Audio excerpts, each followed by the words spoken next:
we're going to get through at least some of them. Hi, friends. We are on live. Throwing us in the hot seat. I told you, folks, great energy today. So, this is session 0. I'm really excited. Oh, the accents have started already. But again, Zweihander, welcome everybody. Welcome.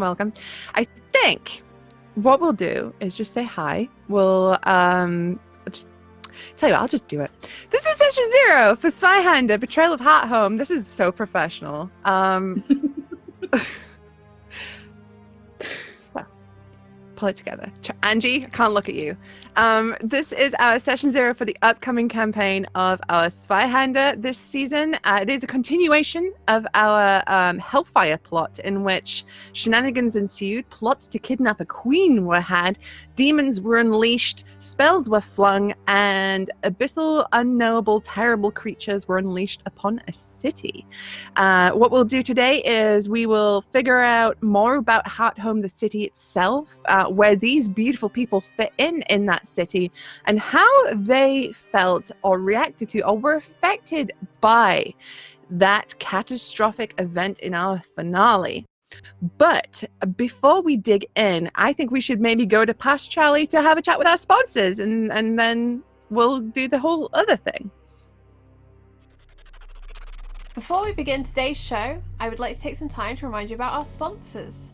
Fantasy Grounds, our virtual tabletop of choice. All of the beautiful maps and roles you see tonight are done using Fantasy Grounds, which you can try for free at fantasygrounds.com. You can also get all of your miniatures from Wayland Games. Go to waylandgames.co.uk and get yourself a huge range of D&D, Warhammer and 40k minis for up to 20% off regular retail price. And Tabletop Loot, who sell incredible dice. Go and check them out at tabletoploot.com.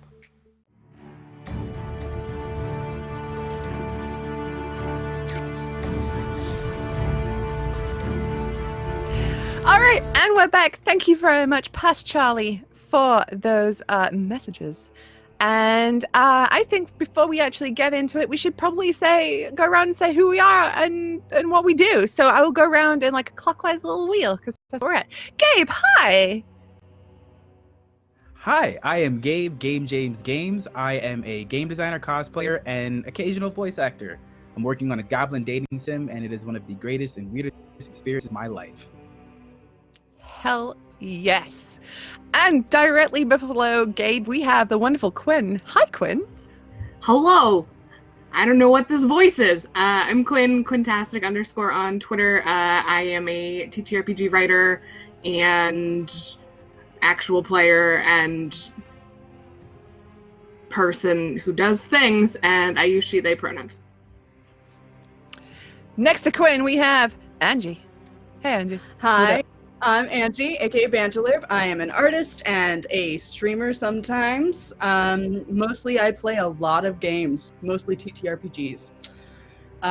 Yeah, that's basically me. All right. Next to Angie, same face, new name. Hi, Tom. Hi, I'm Tom, resident hobo of Encounter Roleplay. They just can't get rid of me. They've tried. Yes, very excited to be here, back in the tabletop scene and just playing some games. Christmas was long. That December was a long, long month, so I'm really excited to get stuck in. It was really long. No, December, no. Yeah. It disappeared, man. Anyway, just above Tom, we have the lovely Jay, who's back again. I'm so excited. Hey everyone, Jay Britton, voice Jay Britton over on Twitter, or you can find me on Twitch at Jay Britton. I'm a voice actor for games, animation, and now streamer and tabletop person type thing. I have the immense pleasure of playing the mini-series of Zweihander with the wonderful Susie. I mean, which way is it? That way. That way. Yeah, that way. And now I'm back. And I can't wait. It's going to be so much fun. Oh boy. And as for me, I'm Susie, otherwise known as Susanna Grace, a variety streamer, tabletop role player, artist, and someone on the internet, I guess. Anyway, so professional today. Let's dig into this session 0. So this, as I said, is a continuation of our previous mini-series, which was the Hellfire Plot. It was about a city named Heartholm, which is the capital city of this miscellaneous country that we'd set it in. It had a queen that we definitely know there was a queen. She had a big ball, a big fancy party. And the other thing we knew about this city is that there were a lot of cathedrals. Religion was very important to this city. They had an entire ward that was just like a shitload of cathedrals. And it was glorious. It was huge. It was decadent, Gothic architecture as far as the eye could see. It was very Bloodborne-y. So, as a little rundown of what happened during the Hellfire Plot,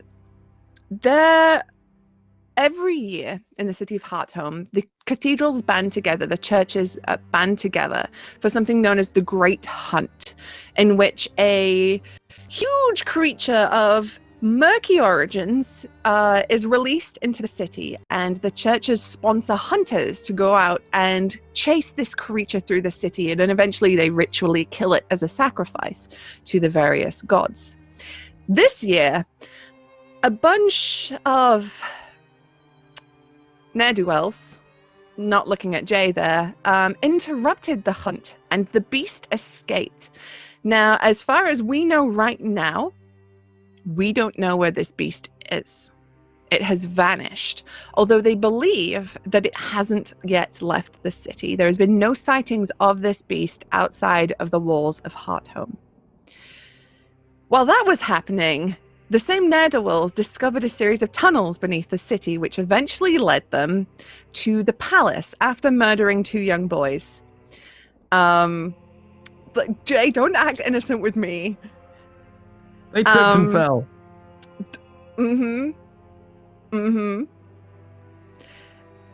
They also discovered beneath the palace itself a strange magical circle, in the middle of which was a dais that had on it the body of an elven man that looked like his chest had been cracked open and his heart was missing.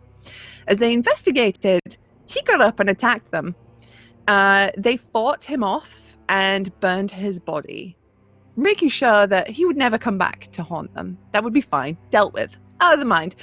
Meanwhile, they investigated this circle and discovered that it was some sort of summoning circle, some sort of ritualistic circle in the name of the Prince of Change, a demonic prince who is known for infiltrating societies and causing chaos just because he can. So they immediately went, oh shit, that might be a problem.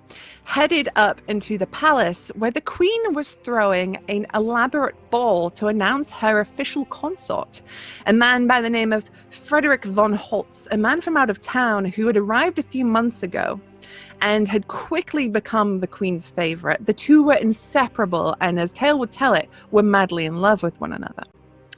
So during the course of the ball, they discovered that most of the noble folk here were agents of the Prince of Change. And so Zara, played by the lovely Charlie, came up with the wonderful scheme of, we have to kidnap the queen. Yeah, Gabe, exactly. Yeah. Yeah. So they came up with an elaborate plot to kidnap the queen, which Charlie's screaming at us in backstage chat. It was a solid plan. This is slander. So an elaborate plot was hatched to kidnap the queen, which involved dressing up as ballet dancers, as the queen was apparently really into ballet. Weirdly, it worked, and they managed to get an audience with the queen. She was like, okay, you're trying to tell me something here. I got a party to throw. Come with me out onto the balcony. Look, I'm not saying she's a good queen. She's just a queen. Doesn't have to be smart. She's just a queen. So she's out on the balcony. She's there announcing Frederick von Holtz, who, by the way, looks exactly like that weird dead elven man they saw in the basement. Weird. And he pronounces his love to her and says he's prepared a surprise for her, and bids her to stand in front of the grand windows of the palace as he points, and the cathedral district explodes in cold blue flame, which understandably causes a little bit of chaos and panic, at which point Lucius sheds his human form and becomes a terrifying creature, emitting light and shedding people out of his body. And Zachariah, the resident old man, revealed himself to be the wooden Terminator, as poor old Seraphina was just like, what the oh god, I'm going home. Come on, sister. Shenanigans and a fight ensued, including spells of dubious origin, and Zara, Seraphina, and the Queen started to make their escape. Zachariah wasn't happy with that, launched himself off the balcony, did a 3-point landing, and chased after them. Lucius and Frederick, at the last time they saw each other, were fighting up on the balcony. But that's not where you folks are right now. You folks have no idea that has happened. As far as you guys are aware, there's been an explosion in the Cathedral district. You don't know what caused it. You don't know who caused it. And you certainly have no idea what's been going on at the palace. So, I think what we should do is we should go around and maybe let's flesh out this city a little bit. Find out where you guys are from and whether in the city, and what your sort of what the impact of this would be upon your characters. So let's go the other way this time. Jay. Hi. Hi, Jay. So I don't know, do you want me to give like a brief who my character is first, or just sort of talk about what this would have done to them? Sure. I mean, if you don't have a character already, because I mean, this is session 0, and some folks already have characters set up, other folks don't. You could start with a location, or if you do have a character, you could be like, this is my character, and then we work out their location. You know, like we're very loosey-goosey with this. So I'm wonderfully annoying then, as always, because I've kind of got half a character, All right, yeah, which I'm going to flesh out. But I think I know enough to say my character is essentially a halfling. Are we playing a halfling in this campaign this time? Going kind of the how can I put it? Well, I'm going the charlatan route, kind of, you know, the little cheeky scamp, the gambling, a little bit of playing games, a little bit of trickstering. So I think for say halfling, that concerns me. God, sorry, just to briefly interrupt. Just want to thank Ronan Z for those subs. Thank you very much. All right, sorry. Continue, Jay. So I think when this would have happened, he would have likely, because it was quite late at night, party time. The halfling was not out and about, just probably tucked up in bed, I would have thought, after a hard day's scheming. So probably been woken up. I'd imagine that like a little sub-district. So, obviously you got the city centers, and the further you go out, it just turns into sort of housing. So he'd have just been probably, I think, towards the edge of the city, in a little suburb, just nice and warm at home with the lazy fire crackling away. And I think probably his primary concern would be, how is this going to affect passing trade? Okay. Not massively concerned with the actual, any sort of symbolic impact of the explosion. He probably wouldn't even know it's a cathedral from how far out he is. But more worried about what's foot traffic going to be like in the coming weeks. Okay. So what is his business? What is his trade?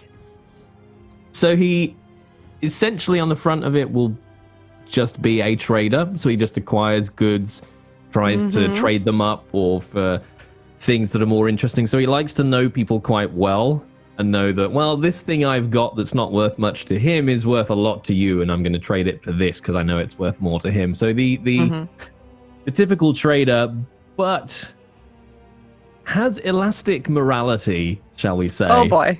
Okay. Well, let me make my GM feel a little safer. Has elastic ethics rather than morality, let's say. Okay. So isn't against a sneaky trade or, telling someone, look at this wonderful gem, it's from the forests of Azeroth and worth so much, when really it's just like a rock they found in the ground because they want to trade it for the turkey leg that the person's got. So, a cheeky scamp, trader by business, but really makes most of his money conning people and gambling. I like it. And that's Azeroth with a Y. Please don't sue us, Blizzard. Okay. I have got a name for him at least, if we want to know what it is. Okay, yeah. What's his name? He is Arthur Mythfold. That's not myth with a Y, that's Mith. Arthur Mythfold. The Arthur little halfling. Mythfold. Aw. Arthur. He's trustworthy. He's spell just it a like- friendly trader this time. Mm-hmm. Why don't I believe you, Jay? Why don't I believe you? I'm very trustworthy, that's why. Mm-hmm. Oh no, I'm getting eyes. Press X to doubt. Okay, so we have hit our subscription target. So that means we will do a Wild Magic Surge. So what I'm going to do actually is I think we will roll it now, but I will hold on to it for the actual gameplay itself because we're doing a session 0 right now. So we will hold on to that Wild Magic Surge, but it will be rolled and you will see its consequences next time. All right. So, let me just jot that down so I don't forget it. Wild Magic Surge. Okay. But thank you so much for letting us hit that sub target, and don't forget, keep hitting those retweets so we can give away that PDF. All right, Tom. I know you told me you had a couple of concepts going around. Yeah. I haven't nailed down who I'm going to be yet, or much of anything. I've just got ideas at the moment. But Well, why don't you tell me about a place in the city instead of a character if you're bouncing between ideas? Well, I like the idea of whatever my character's going to be might be on the very edge of the explosion, and what happened to the people around that explosion, on the very edge. So they didn't die, but they got wounded, or their homes were destroyed, how within the city's architecture, how is the cathedral district separated from it? Is it like walls and gates to enter, or is it like a moat? I imagine there's like water around it. There's like a river that goes through the city. And perhaps the cathedral ward was done in like a little weirdly, like in like Montreal, like there's islands in the city.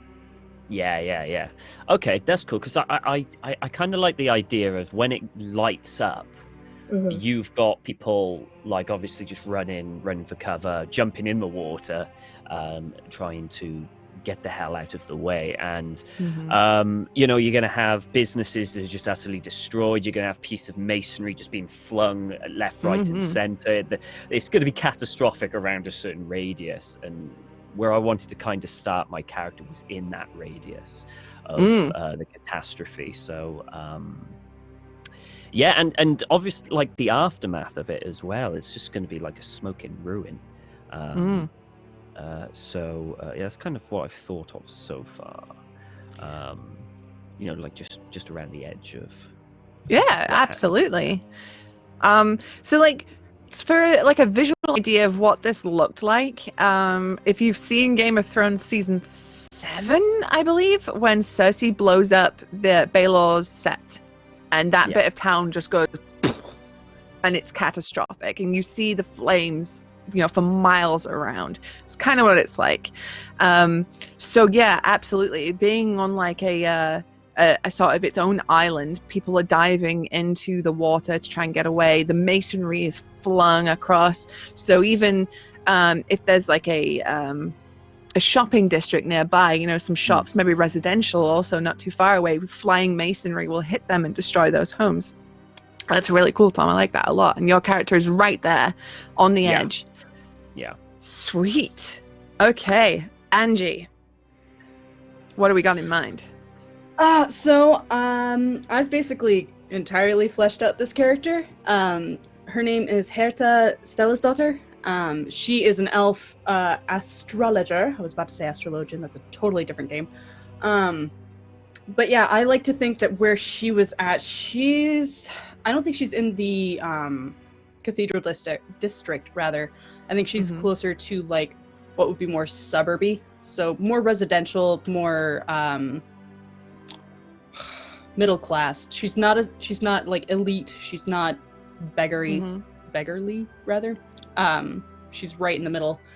But I think that she was probably like on a balcony or something like that, looking at the sky. Did the explosion happen at night? Yes, it did.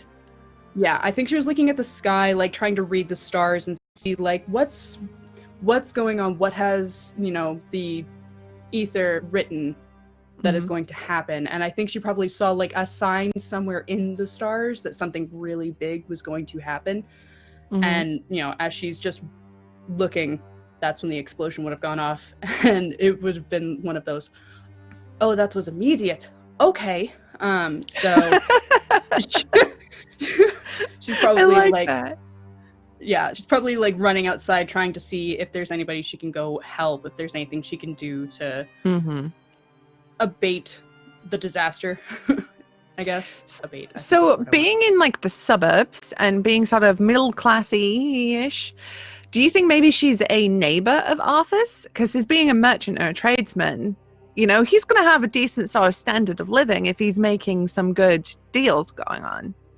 I mean, probably she would also be doing her own kind of business, doing like card readings, palmistry, that kind of thing. So she probably would have her own little tent business thing, whatever, set up outside to, draw in some customers. Wouldn't surprise me if she was a halfling's neighbor. All right. So I like that. I like that Arthur and Herta are sort of like, maybe not like immediate next door neighbors, but you're in the same sort of neighborhood. You're mixing with the same kind of people. Perhaps you even like work in a very similar place. You've got your stall set up in the sort of same area. I was just thinking that we might have occasionally crossed paths in the market. Oh yeah. Like I might try and con some of the customers even. Or at least cross paths, but not necessarily directly. I was gonna say, people would probably have called me the actual charlatan, and then like you're really the real deal. 100%. Oh my god, I love the idea of a customer just coming from Herta's tent and being like, "That was a load of fucking shite. Can you believe it?" Walks into his shop, gets completely fleeced. Come on in, sir. The only 100% true tarot readings in the square. Oh, this is going to be a wonderful friendship. Blossoming. I won't have to do a damn thing yet again. I'll just sit back and let you lot destroy each other. All right. So, Quinn, do you have any ideas about a character or a sort of place in town or anything like that? I do. I have like the seeds of a character who can't decide between being a diabolist or a fop, which is fun. Those aren't different at all. But she did have a very reverent upbringing, so I think she might actually be kind of close to the Cathedral district, which is unfortunate. Would she have been there on the night of the explosion? Because I mean, within this sort of district, there's prayers and stuff going on all times of day. Like the doors are always open to anyone there. So was she maybe there doing some like a late night mass or something like that? When it all went down. I think so. Yeah. All right. What a choice I've just made. Oof. Yeah, like I think it's she was good juicy drama. around. All right. So actually, that reminds me of Tom. So your character being there on the edge of this, around the edge of the Cathedral ward, is he perhaps a follower of one of the gods, or was he just somebody like a town guard that was just walking by at the time? I mean, I would like to think that whichever character I you play would be a follower of one of the gods. Yeah, probably depending on which one will depend on how fanatical he is. But yeah, I'd like to think that he probably would follow one of the gods, whether it's completely devoted or just like in games like these and in universes like these, worshipping a god is a common thing, isn't it? It's these super powerful beings, of all. So he would totally be a follower of a god. Yeah. What one yet? I don't know. But no, and I mean, we can use one from the list that I played in the primer, or we can invent one. Like that's again very loosey goosey. I'm about building this world with you folks. So back to Quinn, your character. She's there at a midnight mass, perhaps, and this explosion goes down. Where would she think to go? So after this explosion, after this catastrophe has happened all around her, where would be her first, like, oh shit, I have to go somewhere? That is an excellent question, Susie.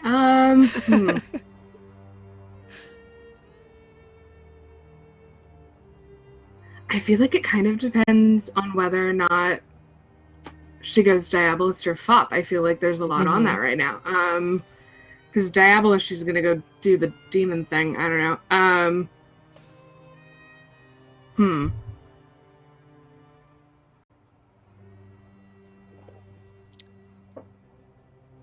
Definitely away. Away is good. We like away from explosions. Well, does she have any sort of friends or family nearby that, may be close, or she's got a favorite drinking hole, or, she knows somebody nearby that she could be like, dude, get a little respite? Yeah, I think she probably has family nearby-ish. Yeah, she'd probably head there for like an aunt. She has an aunt now, surprise. That's the best thing about this kind of like session 0 is your characters just end up with things and you're like, I guess that's a thing now. Yeah. I'm like, oh, giving a TTRPG character a family. Bold choice there. All right. Hey, I've never killed anyone's family yet, so this time. All right, so your character, who is either a Diabolist or a FOP at this point, we haven't quite decided, has an aunt nearby that she would go to for help. That's good to know. Thank you, Quinn. All right, Gabe, have you got any ideas, my friend? Yes, I do. He is an elf, and I feel like probably shortly before it, he would be meeting someone a couple blocks away. Well, not a couple, because that would still be horrible. Far enough away from the explosion that he wouldn't be stuck by the residuals, probably meeting them in an alley and handing them a bloodied necklace and then taking like a small pouch back from them. Walks out of the alleyway and then looks toward the cathedral, and there's like a slight look of disdain on his face. But then when the explosion goes off, you see a drop in his face and a soft no. And he starts like sprinting in that direction. Ooh. All right. Okay. I like that a lot. So is it safe to say that this particular elven person has some shady contacts somewhere within the city? Absolutely. There is a sense of moral that...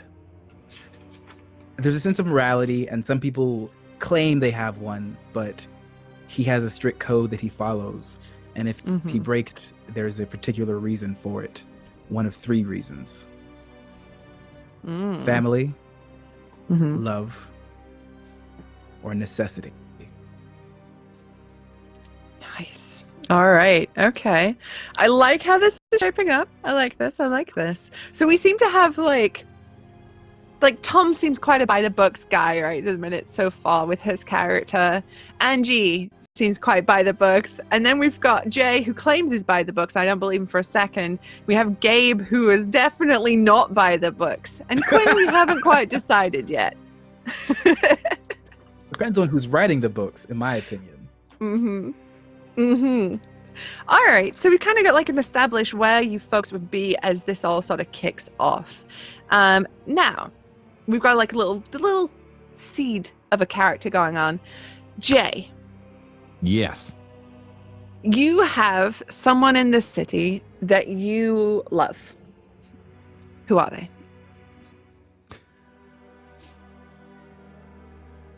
They are an old business slash con running partner. Male. It wasn't romantic love. It's like sibling, brotherly love. Would have died for each other, went through so many scrapes together. And then it turned very sour. And we haven't spoken in quite a long time. All right. But he is a big part of my history. And you still got that sort of brotherly love for him, even though things ended badly. You still feel 100%. fondly about him. Still, if I like, still take a spear for him. That kind of, Oh. I don't want it to be the way it is. Okay. But as a pro tip, you want to see him by the books, don't refer to him as a con running partner. That sounds really shady, just as a heads up. We ran cons together. We were nice, It's our book of morality. I just, like Gabe, we have, morality is all a question of perspective and context. Oh, Jesus Christ. Oh, no, I mean, just perfect legitimate businessman. Legitimate businessman. All right. Okay. So, Tom, who does your character love? I am going to have... I'm going to have a family. Why not? Give the DM a family to butcher before your eyes. I'm going to have a wife. No children. No children yet. I think it's possibly newly married. Not, under a year. Haven't come up with a name yet. I'll think of one, unless chat can think of one. I'll be more than happy for chat to think up of one. But yeah, like a loving, in love, young love, still in the honeymoon period. Everything's great. Everything's amazing. Then boom. Then boom. Okay. So, yeah. So just to flesh out this young wife of yours, where is she from? I like to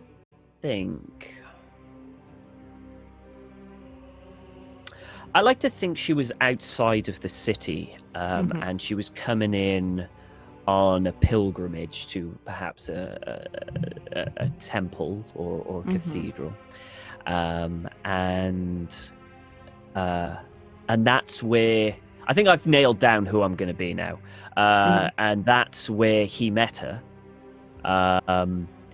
And they started talking, and it just grew on from there. Then, it was quite a long pilgrimage to the city. It wasn't just one, into the thing and done. She was there for months on end, with praying, and she was from a small farming village somewhere out in the sticks, and then it just carried on from there. And just like it happens in reality, you get to know each other, you start talking, go to dances, dates, and then eventually, yeah. Oh, sounds so good and wholesome. This is far too good and wholesome for Zweihander. Just as a heads up, something terrible has to happen now. Yes. You've put that on me, you monster. How dare you? Yes, that's exactly why I did it. Yes. All right. Okay, so I like that a lot, though, that she's from out of town, and you charmed her and took her out, and yeah, it's nice, it's sweet, it's cute. I like the idea more that she was the one to charm me. Oh, so, yeah. She was the one that kind of started initiating the thing, and and my character may have been a bit kind of stern to start off with, kind of stone, But then Mhm. over time, he started to soften, and then it just, yeah. Mm-hmm. I like that. She courted you. Yes, she called Cute. All right, Angie, who does Herta love? Herta, I think, loves her mentor. More like, I would say, like a family connection as well. A motherly figure. She didn't really have a whole lot of, I guess, obvious affection in her family. So she found that connection through someone else who taught her the ways of astrology. Nice. Okay. So, How did she meet her mentor? Was it like an apprenticeship from childhood, or was it just like a chance encounter? I imagine it probably started as a chance encounter, just like, oh, that looks like fun. I guess I'll go check out this. I wonder what palmistry is. I wonder what tarot card readings do. So she probably went into a tent, found out what all of this was mystified and intrigued, and was like, I need to learn how to do this. I need to figure out what this is about. Teach me. So basically, teach me, senpai. But yes, Hey, just on record, I didn't make the first anime reference. spoiler alert, I'm also a weeb. But yes, yeah, I think it started off as chance and then became an apprenticeship. And it just was that parental connection that she was missing. Okay, so just because I like to do follow-up questions while it's relevant, what was your character doing before she met her mentor? How old was she when they met? I think that she was probably an adolescent when she met this mentor. Probably studying to do something with mercantry, I think is the word I'm looking for. Just, I imagine her family probably was also traders.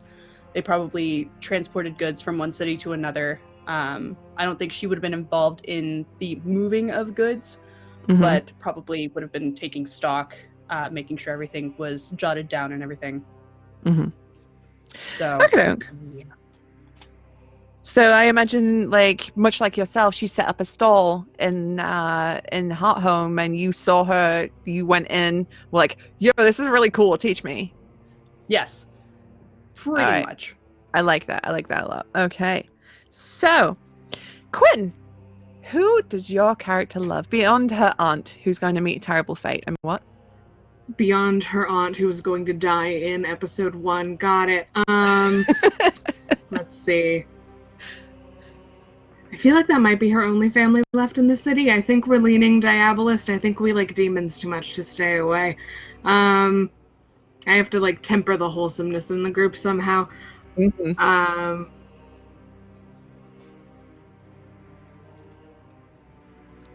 probably got a lover. Ooh, tell me about his lover. Possibly an aristocratic married woman. Ooh, okay, we got some scandal, some sauce going on. Perhaps from yep, that's I feel it in my bones. That's how I feel. I like it. Yeah. I like it. Would this aristocratic noblewoman perhaps been at the Queen's ball that night? Probably. Being of the nobility, she would be there. That would be unfortunate. Yep. I wonder how. Imagine the connected. things Ooh, that she's seen. Pieces are not falling together in my brain. Certainly not. All right. So, how did you and this noblewoman meet? Are academic salons like a thing in Heartholm? Absolutely, yeah. Because I feel like they could have run into each other at one of those. I And like it. exchanged ideas and solely ideas. Wink. She has some great ideas. I bet. I love it. I love it. I love like maybe the this particular salon was a bit on the lowdown, maybe. Mhm. You know, maybe they were discussing things that are not quite the broad academic study. Maybe they were a bit more of the occult nature, maybe. And that's how they sort of, especially being like a secretive affair too. You've got that whole like, we're gonna go talk about demons and also bang, you know, kind of deal going on. Kind of like Yes. a really sexy hellfire club that allows women in it. Yes. Yep. I'm here for that. All right. So you folks met at a sexy, sexy hellfire club. That's the official name, TM. It's the SSHC. Don't ask what it's for. All right.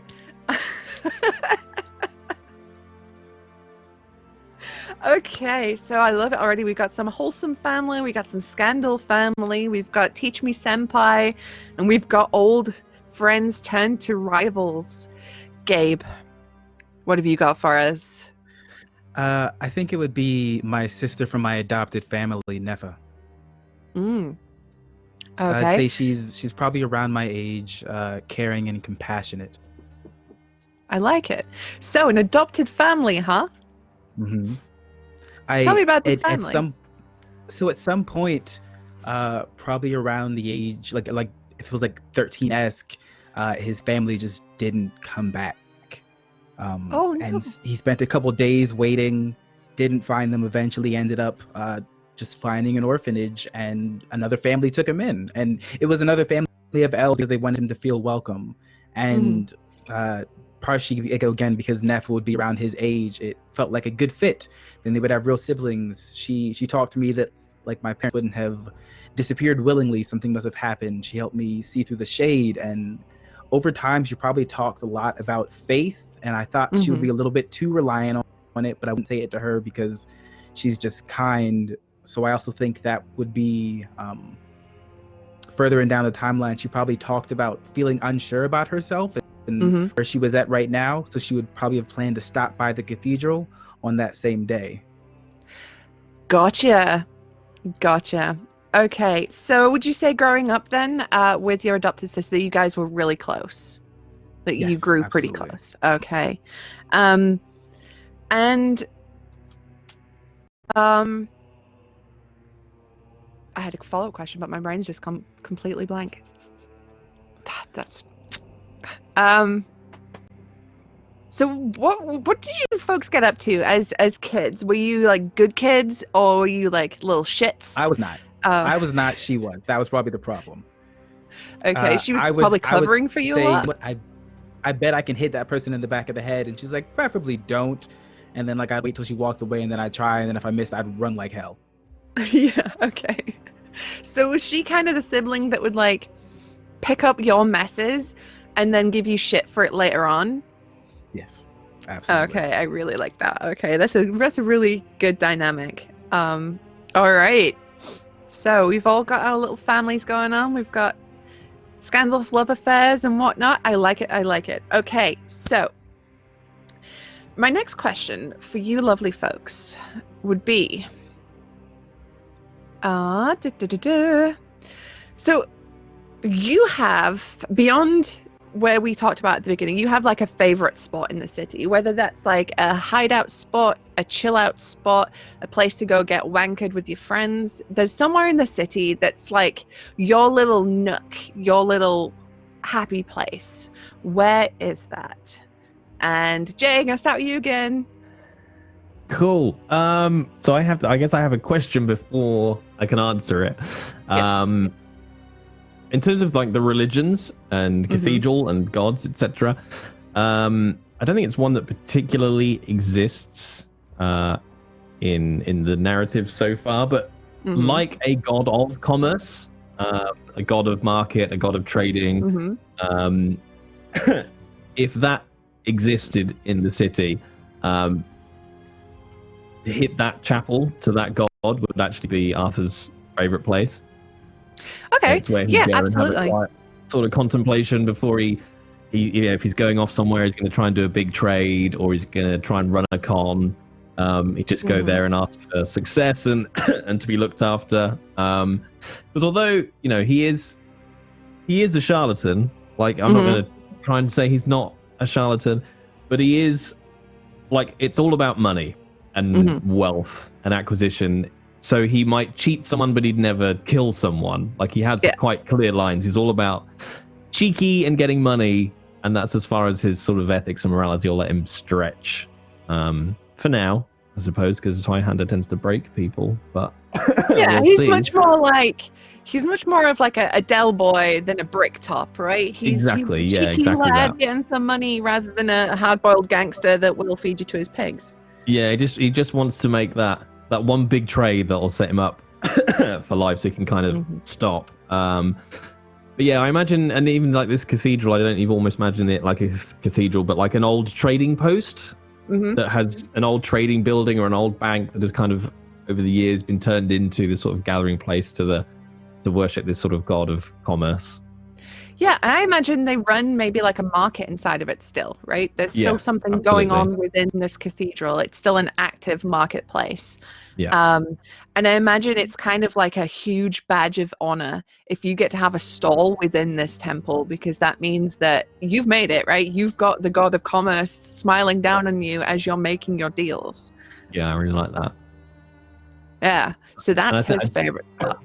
Yeah, and I don't think Arthur definitely doesn't have a spot there. And I think it's that thing where he'd walk around it looking wistfully at all these stalls and the traders, and one day I'll have a stall. Right there. Right there in the corner, next to the water fountain. It'll be lovely. Lovely. With the window and the light and everything. It's just beautiful. Lovely jubbly, all right. Want to buy a watch? Okay, I really, really like that. We've see that we're doing it. We're building things. We've built a cathedral. We will come up with a name and stuff later on, because names are always the most difficult part. But there is now a god of commerce and the temple for this god. All right, Tom. Beyond your new home, where you and your lovely new wife live, and beyond where you work around the cathedrals, where is your character's happy place? He probably has a few, but there's one in particular called, I would like to think, that's near the Cathedral District, which is a pub called the Deity's Tankard.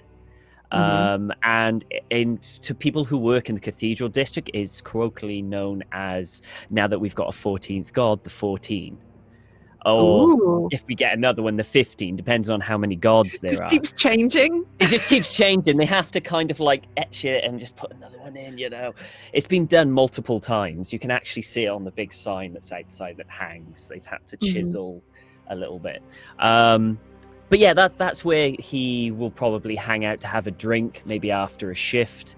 Hang out with his fellow colleagues, or it's just a nice place, or take his wife there to have a drink, or she meets up with him there. Just a nice, jolly place. It's one of those places that it's not seedy at all. It's really nice. Think of an old English pub. You know, it's one of those. There's a big fire going on. Yeah, it's friendly. Big fire. You've got, like roast chicken if you want it, friendly banter, and it's just a really comfy place that probably got exploded. There's definitely a pub dog. There's a dog in that pub. Yes, absolutely. Where everyone kind of like tosses the pup dog some food, put a little beer in its like thing, and so the dog's pissed by the end of the night. Yeah, that's going to be. Don't give alcohol to your dogs. Don't give alcohol to your dogs. No, that's a very bad idea. See, I've invoked the dog now, and chat is already saying it's Tetley. So Tetley exists. Tetley. Done. We've done it. Tetley the dog. Oh my god, because Tetley is the name of like a bitter too. It was perfect. Yeah. All right. So the 14th is this pub. I like to imagine that there is a pub close by that is a direct rival to the 14th, and it's called the God's Goblet. And there is so good. There is like a rivalry that goes on. It's not like a serious rivalry. but it's like you pick one of these pubs and that's your pub now. You don't go to the other one. Yeah. People, if unknown people that come in, they get stares. You know, like village pubs where you go into an unknown village pub and you come in and they just go and just stare at you. And they're kind of like judging you and sizing you up as you walk in, right up to the point you get to the back. They're still watching you and they're going to go, right, depending on what they order is dependent on if we like them. Yeah, and you know exactly who they are depending on what they order. Yeah. Otherwise known as what it's like when I go to the pub in my village, even though I've lived there since I was 10. Okay, so English pubs be like that, friends. It's a stereotype, but it's a stereotype for a reason. I love it. And I like Pope's suggestion there in chat that the goblet has a cat. Oh, yes. Oh, it's like full-on rivalry now. It's just like polar opposites. I like the idea of that, you know, every year they have, you know, like a wrestling match or something. You know, they get drunk. Or a tug of war, Oh, a tug of war over the moat. So, yes. So when they and go whoever in, loses goes in. I imagine it's like, you know, we have May Day in the UK and it's like the village fete, right? Where you get the pole and the people dancing around it and you do tug of war and there's Morris dances. Morris dances are the scariest things I can think of, so they're gone. But a tug of war over the moat between the two pubs, I really like that. So there's like a yearly celebration for the spring harvest. And I like that. Like friendly rivalry that gets a bit intense once the pints are in. That's it. Yeah, absolutely. All right. Who won this year's? Because it's past that season now. I would say probably they did. So, you know, we want to win it back this year. You know, we want to get it back. So they probably did it last year, and they've got like a little trophy. We have little trophies that they hang in the pub or something, you know, like, I don't know, could it be like a skull of a monster or something that it just switches from I think it's a remnant of one of the past great hunts. And maybe it's the skull of one of the creatures and it just gets passed between each pub, and it's as serious as the Ashes, the cricket between Australia and England. It gets intense. We've gone full British with this. We're just going we really British. Have. I'm so sorry, American friends. This is just incredibly British right now. It's like, I'm trying to think of what it could. It's like the Stanley Cup, right? It's like that. Winning that is a big thing. Yeah. Okay, so it's still just nods. No, not a clue. Okay, so we have a couple of pubs. I love it. All right, Angie, where is your character's happy place? My character's happy place is probably somewhere up high, so she can view the stars whenever she feels like it. I'm kind of pulling from my own childhood. She'd probably find a way to climb up on her own roof because no one would think to look for her there. And she would just like chill out. That's literally like, she's the most boring person, but it's where she is the most zen. What if the city actually has an astrologer's tower? Oh, dope, yes. Except that she would probably still want to be like on her own. Yeah. She's a weirdo like that. No, yeah. Could you not like make your own? Like it's like ramshackle as you built it up. Oh my god. It's like a rival. No, I think you may have hired somebody to do that. Just be like, okay, so I want a tower on my house, but I don't want it to be like super obvious that it is an astrologer tower. So could you do it? Okay. That would be wonderful. And she'd probably use her family's name to try like to gain favors for whoever she has hired to build this thing. So what if she approached Arthur to get one of his contacts to help her build this tower, and it's standing. It's a little bit wonky. Don't worry about permits. No, we don't need permits. I know the local council officer. It's fine. Don't worry. We can get out for you, love. Don't worry. No problem. All right. As long as it doesn't kill me eventually, it's fine. Nah, it's fine. It's good for 20 years. It's all right. What's an insight check? No, I'm just kidding. But yeah, no, having her own little tower would be dope as fuck. Okay, so what if the astrologer's tower exists still in the city, but you have to be like a certified or you have to be patronized by the queen to be like allowed into the tower. It's like a really exclusive institution, and you were like, nah, fuck that, I'm gonna make my own tower, screw you. Yeah. I feel like she probably started off there. Like once she got into the craft, she was probably like, okay, like I'm gonna go get like a formal education about it. And then she went to go get the formal education and was like, no, you all are too elitist for me, and just decided to fuck off and do her own thing. So you're saying she bought her astrology degree online? She went to the Phoenix Academy. Nice. All right. Yeah.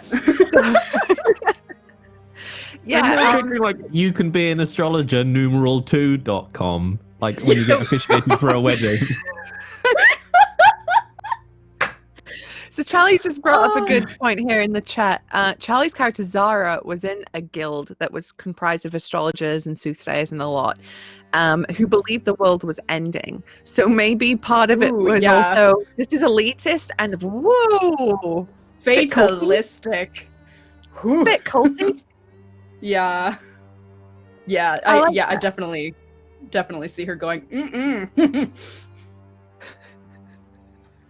No, just a big old no from me. Like being handed a Scientology leaflet and being like, no thanks. Ooh. Yeah, no, if it went Scientology, she would definitely be like, not my speed. Nope. Nah. It's not quite Scientology, but it is, the world is going to end and we're going to be happy about it. Yeah, So it has passed that year, guys. We're fine.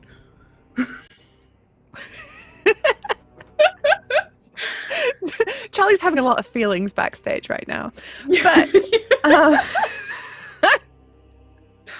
But so I like that though, that Herta has her own sort of little tower, her own little place where she can view the stars.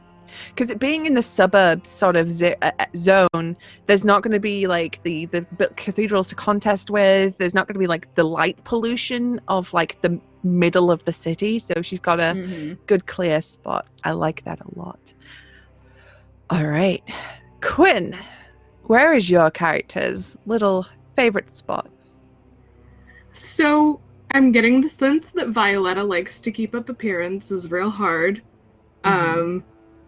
Violetta Orsanov, what a name. Ooh. I feel like there's like some off the beaten path absinthe bar that you like have to know like the password to get into, but where she also like has never fully paid off her tab, but they know she's gonna keep coming back because she can't really afford to be there and she doesn't quite look like she belongs there, but she like is definitely wholesome and savory and definitely does favors for people that are wholesome and savory. I'm getting this like romantic Byron-esque sort of feel about Violetta, and I'm really into it. Like she's this lovey-dovey academic with interests a bit off the beaten path who, you know, she likes a bit of absinthe, she likes a little bit of the sneakies. I really, really dig this. Okay, so where in the city would this be? We can invent a district. You know, there could be like an artsy district. You know, like in Paris, you've got the Montmartre where all the artists hang out. You've got like your big monument-y bit. You've got your shopping districts. You know, very good at geography. Same. Yeah, I feel like an artsy kind of salon district. Yeah, like where the bohemians hang out. Yes. I imagine you've got your real bougie nobility hanging out with like the lower class artists because they just want to feel what it's like, right? You know, and they can go home to their palaces at the end while the artists are like, have a bit of bread, please. Please, though, please. Yeah. I'll draw you a butt, please. Just feed me. That's not from personal experience or anything. What? Can't relate. No.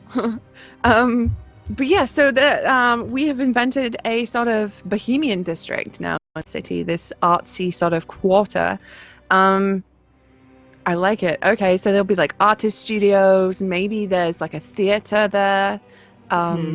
We've got these sneaky like absinthe bars, that kind of deal. All right. Okay. Is it really secretive, or is it kind of an open secret? It's probably an open secret, but she would like to believe that it's super secretive. There are definitely some delusions of grandeur at play. So is it kind of like the place where like the city guards know for exact, they know where this place is, they know exactly who goes there, but with a couple of golden coins they can like look the other way. It's that kind of place.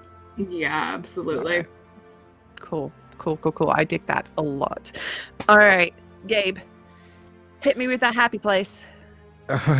So where's like the seedy area of town? Wherever you would like it to be. Like we're Awesome. literally Okay. just making this say as we go. All right, yes. So I'd like a seedy area because I want a bar, but it's the opposite of Tom's bars.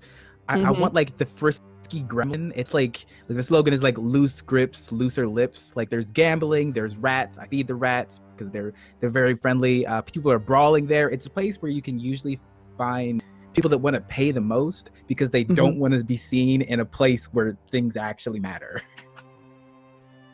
Okay, now I really like that. So you usually find places like that in zones of the town that are quite run down. They're either quite poor, or it's like where industry was and it is no longer. So maybe we make the city a port town, and this is like down on the pier, on the docks, maybe. Because you get a maybe whole that's bunch even where he's more from, like originally before he was adopted. Yeah, I like that a lot.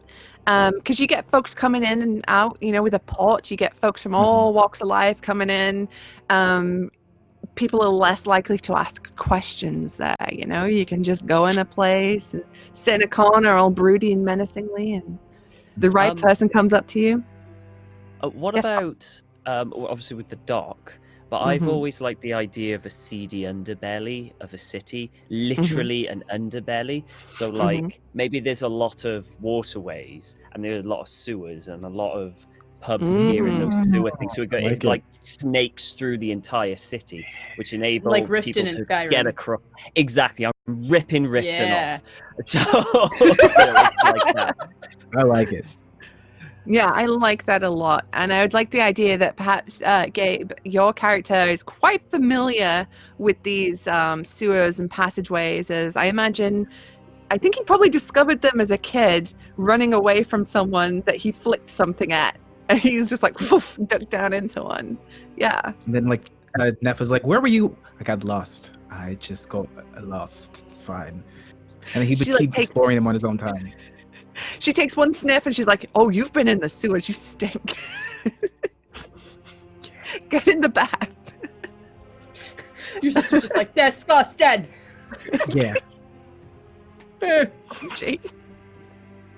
Did you just invoke that meme? You're goddamn right, I did. Okay, so that actually does make me think, did perhaps your character fall upon his current profession by accident? Like he stumbled across somebody in these passageways as he's exploring them, and they were like, "Oh, come here, young one, I have a lot to teach you. You seem quite good at this." Probably, because he probably has no concept of what's a stranger. So he was like, okay. So your character met a weird dude in the sewers and went, "Hey, you seem cool. Let's hang out." Oh, you can teach me how to shoot? Dope. Where are we going? So he has no concept of self-preservation. Love it. Okay. All right.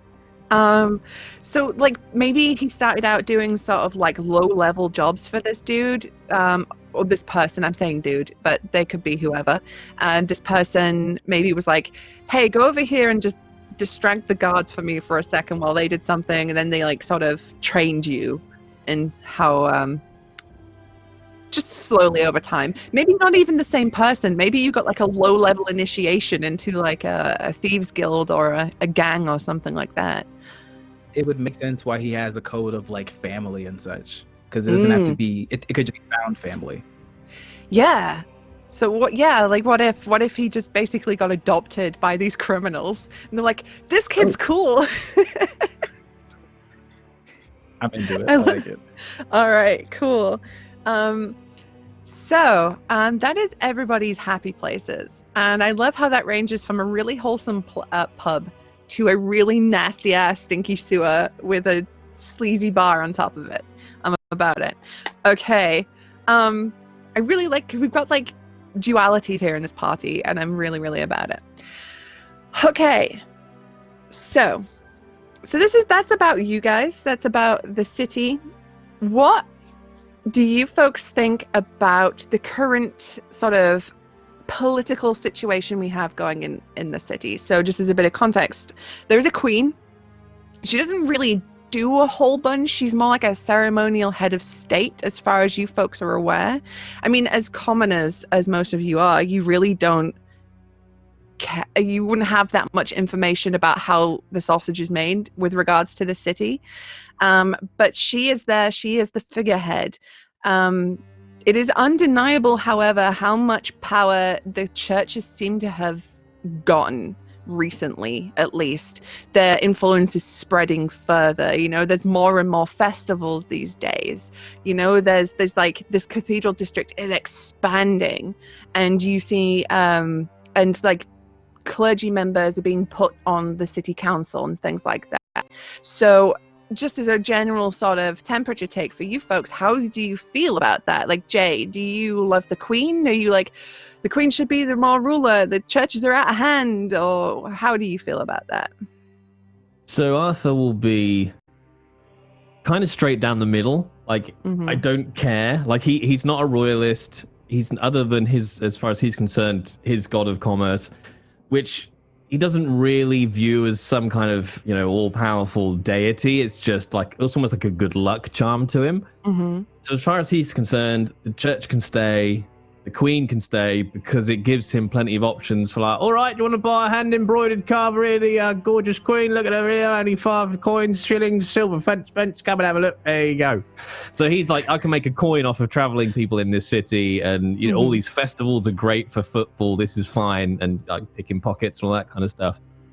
He would, however, be concerned because as much as he cons people, he wants harmony. So I think he would be concerned about the more each individual church grows, the more secular things become, and people separate off into their little camps, and how that can sow division. That's slightly in the back of his head at the moment, as the power of these churches grow and religions become the dominant force. But as long as he can still make a buck and nobody's dying too much, he's keeping a watchful eye on it, but otherwise isn't too concerned. Okay, yeah, so as like tensions rise, you're a bit more like, but as long as things are pretty cool, then yeah. All right, I like that a lot. All right, Tom, what about your good boy? How does he feel about it? It kind of depends on how much he likes the church. The church is good in his mind. He probably likes the queen at the same time. The expansion of the churches, I'm still trying to decide what kind of role he has in the cathedral ward. Whether or not I'm going to go he was a devotee to a certain church, or whether or not he was just like a guard for the district. I'm still not sure yet. It would vary depending on what I choose. But in his mind, he thinks the church getting better is a good thing. All around him, I would imagine the cathedral ward is pretty in good nick. You know, there's no law. Well, there might be lawlessness here and there, but it's nowhere near the other districts. And in his mind, you know, being religious, being a pious, well, maybe not pious, but being a good person is a good thing. So he has no problem whatsoever with the cathedral district expanding. I think he's respectful towards the queen because he respects kind of like the monarch. And yeah, I think he likes them both, really. He probably... he probably wants the status quo, as in kind of just even. He wouldn't want one getting over the other. So he's quite happy he was quite happy where things were, like shared power, supposedly. Because like you said, it was probably known that the Queen is basically just a figurehead. She's just a pretty face, great for festivals, great for people to come in. The church has a bit more power here and there. And he was quite happy with the way that was going. So with the whole kind of general thing, yeah, he wants the status quo, basically. Okay. All right. Yeah. I mean, I can see him seeing that there's a big benefit for the cathedrals and the churches being as they are, being him so closely tied to them too. All right. Yeah, cool. Angie. So, I don't think she really gives a shit either way about the Queen. She is a figurehead. She is there to represent power. But I think she knows that a lot of the power comes from the cathedrals. I don't think she actually likes the idea of the cathedrals holding so much power. Being an astrologist, I don't think she puts a whole lot of faith in the gods. And her family, I imagine, was also quite religious, just because it was the trendy thing to do, and then I think they became really zealous about it. So she's just like, So I think she's seen the darker side of religion through her family, and she's not keen on seeing that kind of power grow. So I imagine she'd probably be looking for signs, for clues, answers, whatever, in the stars, in the cards, whatever, on how to temper the speed at which the cathedral district is gaining power. I think she's much more secular than religious. Gotcha. I like that. Because there's always the question too of like, they have all this money and they're just spending it on expansion. What are they doing for the average folk too? Yes. And that's another thing too, is that she sees how many people are struggling, how many people have not had their needs met. Woo, words. So I think like she'd also be going around trying to help those who need it, trying to I wouldn't say gain favors, but like just gain friends, allies, people that she could find out more information through, that kind of thing. Not quite so seedy underbelly, but create a network. Yeah, I getcha. I really like that. All right, Quinn. I think. Oh, sorry. Go ahead, Jay. No, I was just gonna say, it's a very quick tie-in. I think that's something that Arthur would feel as well. This look of the churches having such like opulent surroundings when there's people that are impoverished. So I kind of imagined Arthur has like scrapped his way up to middle class from, starting out as a little street urchin, has made his trades. He lived in, kind of the filth and the squalor and has made a life for himself. So it wouldn't sit right with him either that the church has got all this wealth when there's still people starving and stuff. So he'd probably have similar feelings to Angie's character. Gotcha. All right, Quinn, we have our bougie with notions character, Violet. How does she feel about it? Is she more on the side of the royalty here? The nobility? I think Violetta is mostly interested in whoever's going to fund her research, and her vices, as it were. So I think the Queen's a joke to her, and I think aristocracy amuses her. I think she likes the trappings of that, but at the end of the day, it's not like core to her. And I think she would be invested in the expansion of certain churches that have certain leniency for certain ways of thinking.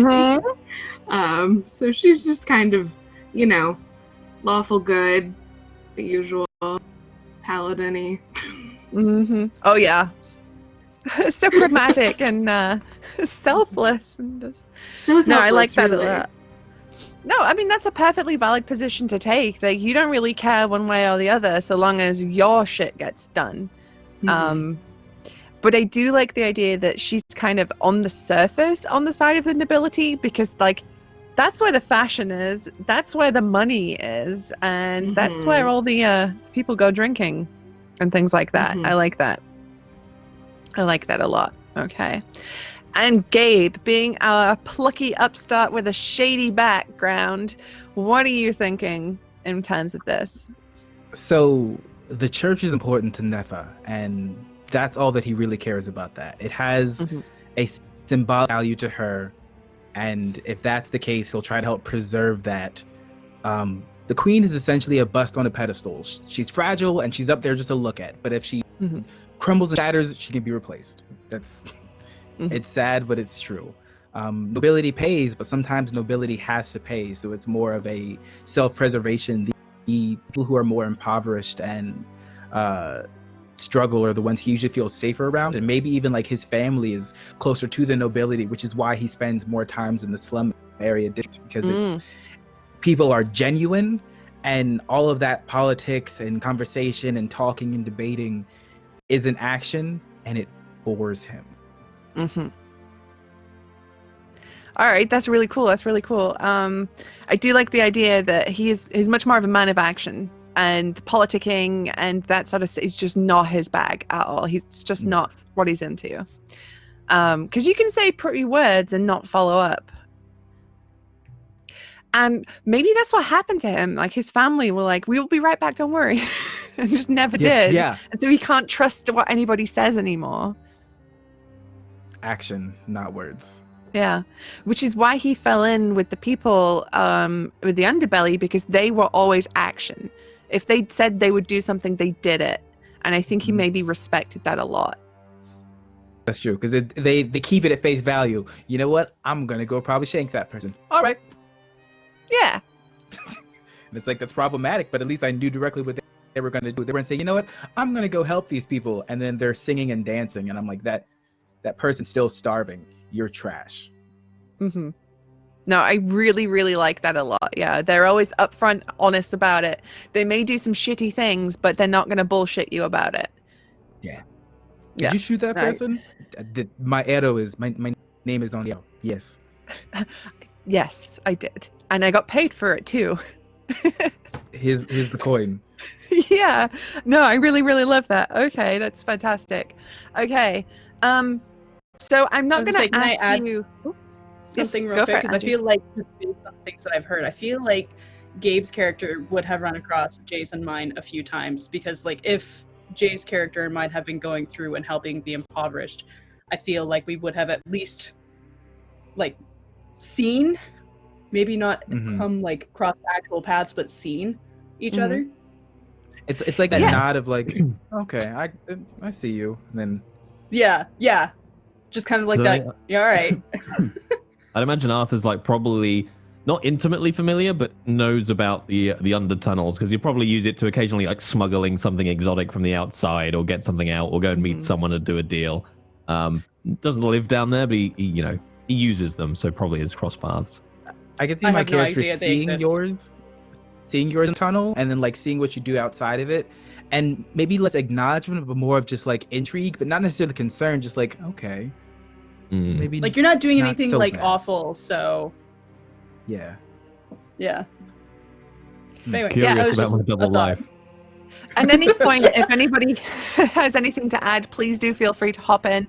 I mean, as well, if any of you want to have an established relationship between your characters, please go ahead and do that. I mean, it makes my life a million times easier, because I don't have to then force you all together weirdly. But again, you don't. I think there's a rivalry between Jay's and mine, just because of the charlatan bullshit. And being somewhat neighbors, like I feel like there's gonna be like the butting of heads there. Yeah, I think absolutely 100%. From Arthur's perspective, though, I'd imagine he like maybe naively, like I can imagine like Heta maybe sees Arthur as like an annoying little brother, but like Arthur's just like, it's just friendly rivalry, isn't it? You know what I mean? We're a little bit just banter, innit, mate? Oh my god! Maybe go learn back to read to your your cards shop, properly. please. What's the matter? You talking? But yeah, no, down? like- Come on. Like I he just- did I say imagine- Might be a A romance? yeah, like- Were you gonna say a romance? No, I was No, actually I gonna say was romance. like, that was gonna be rivalry. okay. I was like, who? No, yeah, I definitely see that like annoying little brother thing. Top but pants, oh mate. God, I had Top a thought. pants. I had a thought and now it's gone. Shit. All right. Well, maybe I'll get back to it. All right, Gabe, what were you gonna hop in there with? Sorry. I was gonna say I think there's a rivalry so Tom, what was your tavern called? Because there's God's Goblet. What was yours? The 14th. The 14th. The 14th. I think that the Frisky Gremlin wants to surprise them and show up this upcoming year. Oh, Yes! Oh, Because all those people who are like brawling and everything, like, you know what? We could show them up. Yeah, this bunch of little livid losers. And it's like, okay, sure, let's do it. So they probably went and watched last year to see what you had. So they're gonna like bring like a 3-way connected rope. Oh my god, that's amazing. I love fucking love that. so much. So the CD bar is called the Frisky Gremlin. Yes. Oh my god. It so works because I could Frisky. I would absolutely imagine like maybe Arthur would have heard about this as well, like that they're gonna do it, and he's already going, all right, who's giving me 10 to 1 on the Frisky Goblin coming in for the old moat pool this year? Well, 10 to Are we 1. sure the Frisky Goblin I've heard they've wasn't got an named ogre after at the Arthur? back, but shh.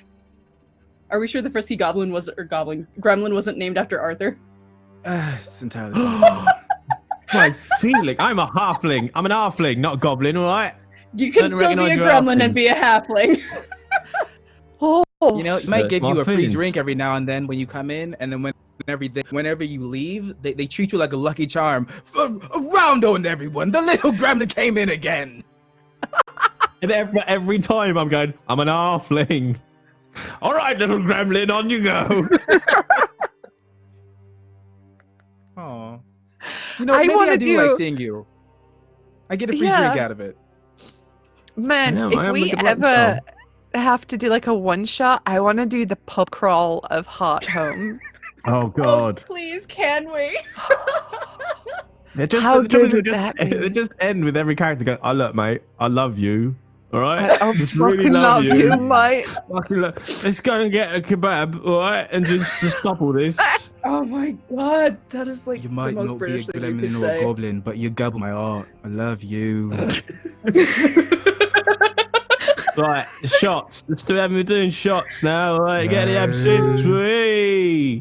Perfect. Done. I love this so much. Okay. I do This is like the gonna be a idea. grand adventure. Oh, I know. So it's so grim, so perilous. I do like the idea of the yearly sort of tug of war being called the Great Moat Pull. Though I love that. That's great.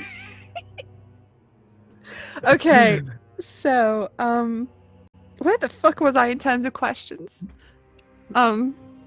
We just political. All right. So, in the primer, I did ask you folks about goals that your characters may have. I'm not going to ask for them right now because I kind of like the idea that each of you are working for your own thing, not necessarily known by the other, but I will ask if you could DM me those at some point over the next week or so I know what you folks are aiming to do. Okay, so my other questions on here. So with the explosion of the Cathedral district, how will this immediately affect your life? So, Jay, we already know that Arthur has, he visits the Temple of the God of Commerce often in the Cathedral district. Yeah, so I think he's going to have a couple of immediate concerns. One is going to be what's it going to do to passing trade, business. You know, everyone's going to shut up at home for a bit. He'll also, I think, be nervous because I would imagine there'll now be an increased presence of guards and security around. I kind of like the idea that maybe he had some kind of big deal coming up that's now in jeopardy because he's maybe not going to be able to smuggle stuff in as easily or something like that that I could flesh out. Yeah, so passing trade, and the increased security, and I think, you know, he's going to be concerned that has the Temple for Commerce taken any damage because he wants his spot in the market. So it's probably one of the first thoughts he's going to have is what's happened to his temple. Uh-huh. He worked so hard to get it. I did. I got brand new silks. I was gonna put on my stall and everything. Oh. These were my mum's. I never met her. I just found them in a satchel. 5 coins for new silks. Help a man out. It's all right. My mum's at home with the fire. Don't worry about it. You sound like an NPC in The Witcher, and I love it. It's 100% what I was going for. Oh, toss some stones in the pond. All right. So, Tom, how has this explosion immediately affected your life? Sucks. I'm jobless.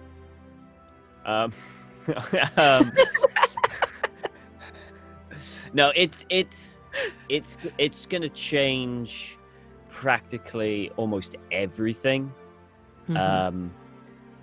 Because I'm gonna have him as a cathedral guard of the protector, and he kind of he followed the teachings of the protector, and that's gone now.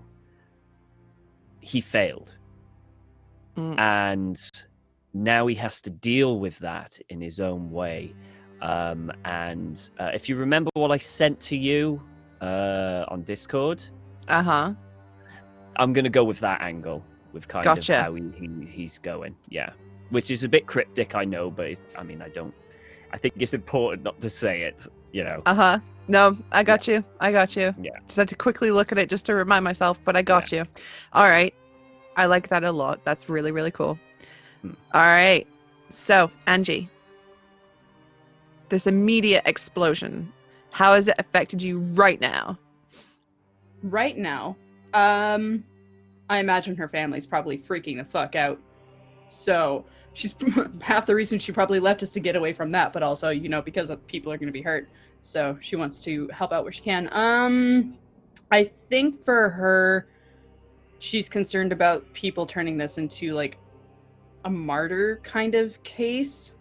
We're like, oh no, the church was attacked. Whatever shall we do? We need to rebuild. We need to make it bigger, grander. And she's like, no. So I imagine she's just kind of concerned about the fallout and how things will change. Yeah. Okay. I like that. She's not really thinking about herself in this moment because she's fine. Yeah, she's more perfectly like- fine. Like, she may have lost like a family member who was like at church or whatever at the time, but Who the like fuck cares about that? I mean, they're all zealots, whatever. so not particularly close with her family then, huh? No, not close. Okay. But she will still use their money. Oh yeah. Okay. I mean, why not? Okay. I mean, what's family for? You know? Look, man, if family was good to her, she would probably be more invested. Okay. I wouldn't know. I haven't got any. All right. Oh, are we getting paid if we don't have a family? Because I'll take my check. I think that needs to be backdated a few things. I think. 100 coins per family member you don't have. Wait, hang on. Oh shit, man, that that was means I'm in contemporary. debt. Second cousins. I was to say that means I'm in debt. Fuck. Oh boy. Okay. So I like that. Like that's like somebody probably died. Don't give a shit. I'll get more money actually. There's one less mouth to feed. More inheritance for me. Fuck yeah. Woohoo! Competition out of there. Wow. That's dark. Quinn. Hey. Hello. I think that this would make the academic circles that she runs in real tense real quick. And I think it's a lot of covering one's own ass for fear of scrutiny because, people don't necessarily like the spoopy magics. at all whatsoever, and I'm sure they had nothing to do with this. So it's a lot of higher stakes paranoia probably, and also like vaguely interested in where her like lover is. Wow. It's not the first, and she won't be the last. Sorry, did you say vaguely concerned? Yeah. Wow, I think we get along great. She will not be the last bored married woman that Violetta beds, I think. The scandal, I love it. Does Hello, Quinn hit it it's and me. quit it? Does she like, you know, is Quinn like a gone in the morning type? The lady rolls over and the curtains are just blowing in an open window because Quinn's just fucking done one in the middle of the night. Well, I don't kiss and tell, but Violetta, she... I think it depends. I think it depends on how she's feeling. But maybe sometimes. This one, I feel like she's been with for like a hot minute, though. She might actually have... I need Gabe to read out what he put in the green Yeah, room. Gabe. Yeah, Gabe. Say what you said. Oh my Don't god. be a chicken, man. I said hit it and quint it.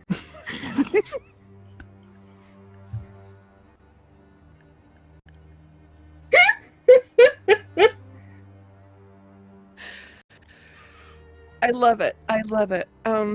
Ooh, it's bringing together, folks.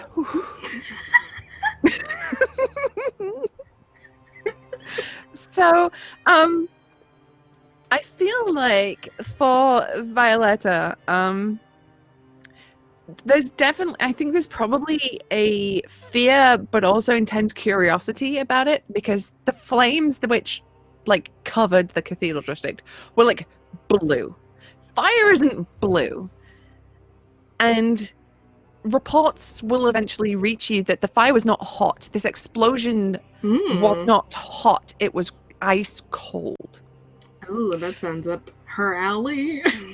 Which I think immediately would make people think, hold up, is this some fucking magic bullshit or some devil bullshit?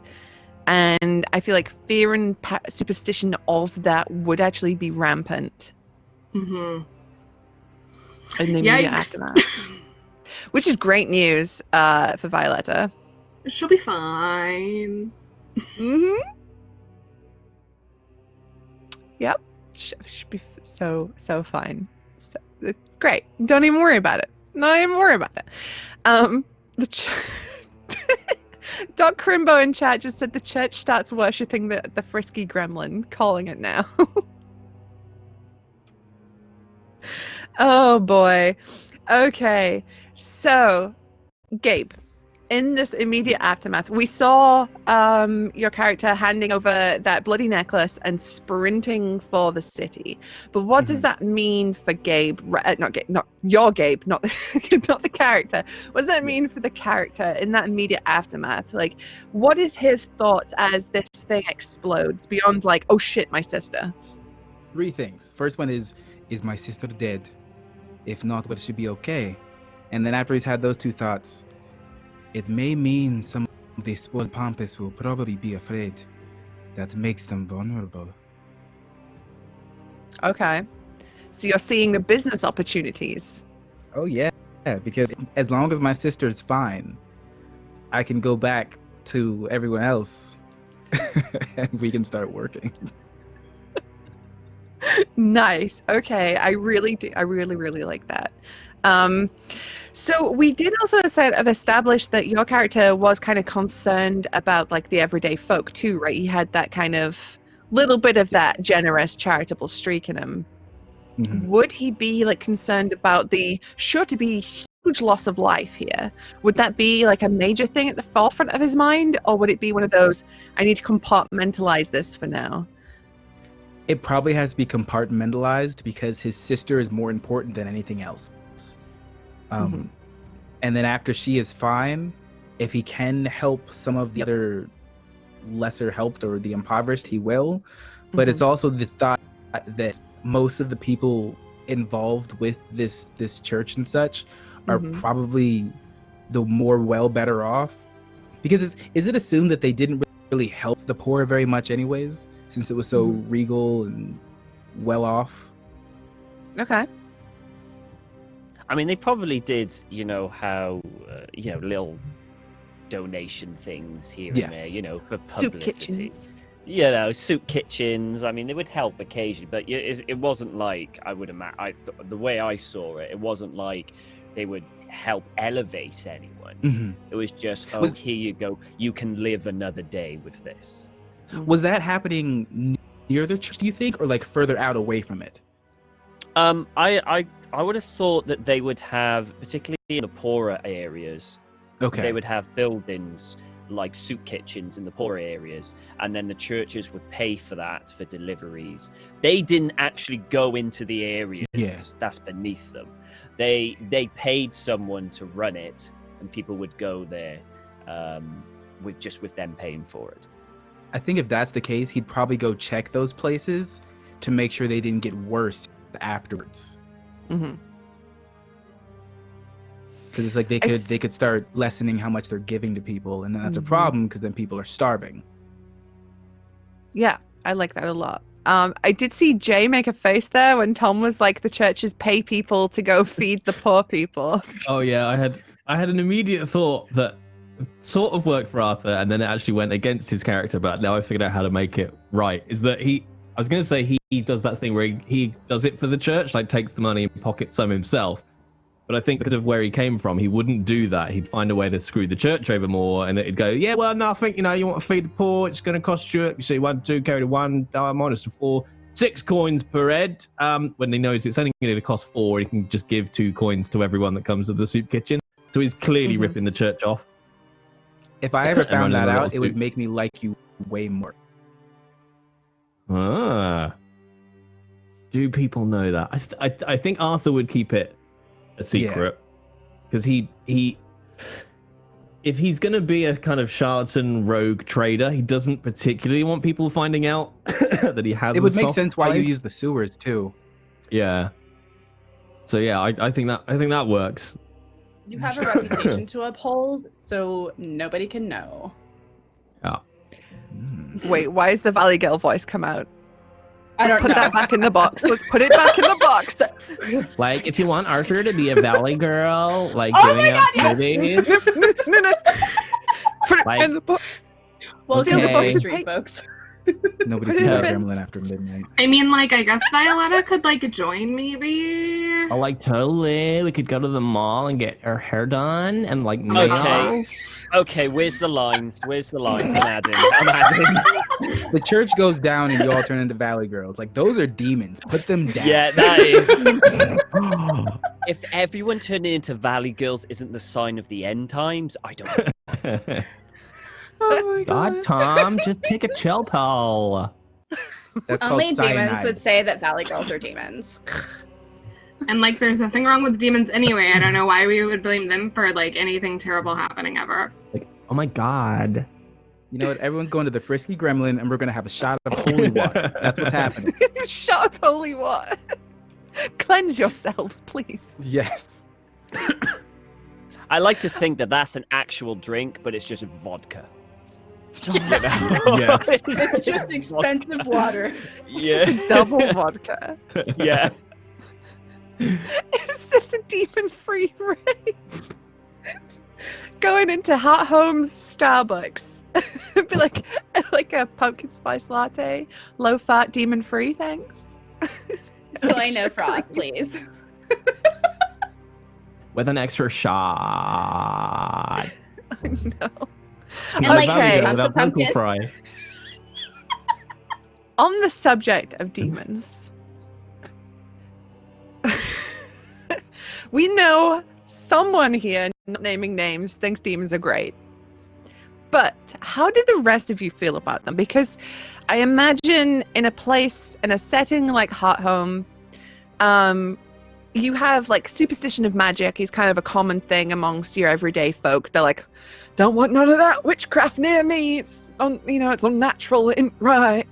And demons are a thing. People know that demons are a thing, whether they think it's like folklore of like you tell kids that they better behave, or Krampus will come and fucking wreck them if they don't, wind their necks in.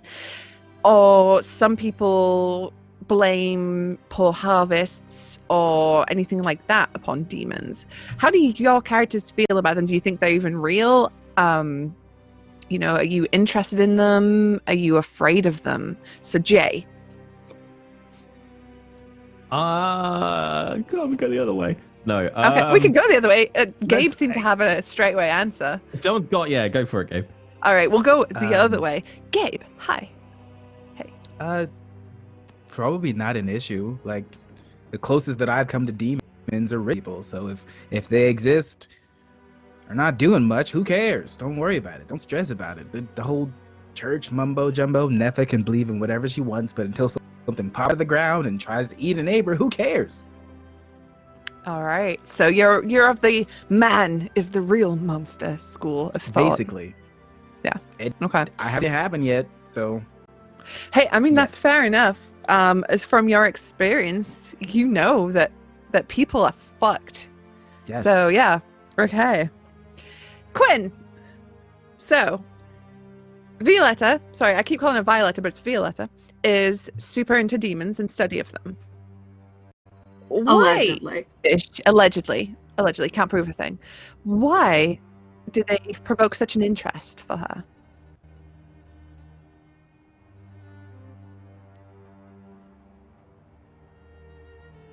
That is an excellent question. I mean, it could be anything from I just heard that's cool. I'm a spooky goth, and I think that's rad. Or maybe she thinks she saw one, or she's heard a tale. It's funny because when I was rolling like non-committally last night, where are my notes? The drawback that I rolled was deal with the devil. Ooh. So maybe there's something there. Maybe it's a family business. Like, no, please no. Maybe there was a family business, and there's a reason that there's only the aunt around. Oh, I like that. If you make it so that my parents got eaten by a demon, I'm gonna fight you. I was grim. joking when I said Pretty Arthur grim. Angle was a demon ate his mother, but damn. Hey, look, I would never do such a thing. But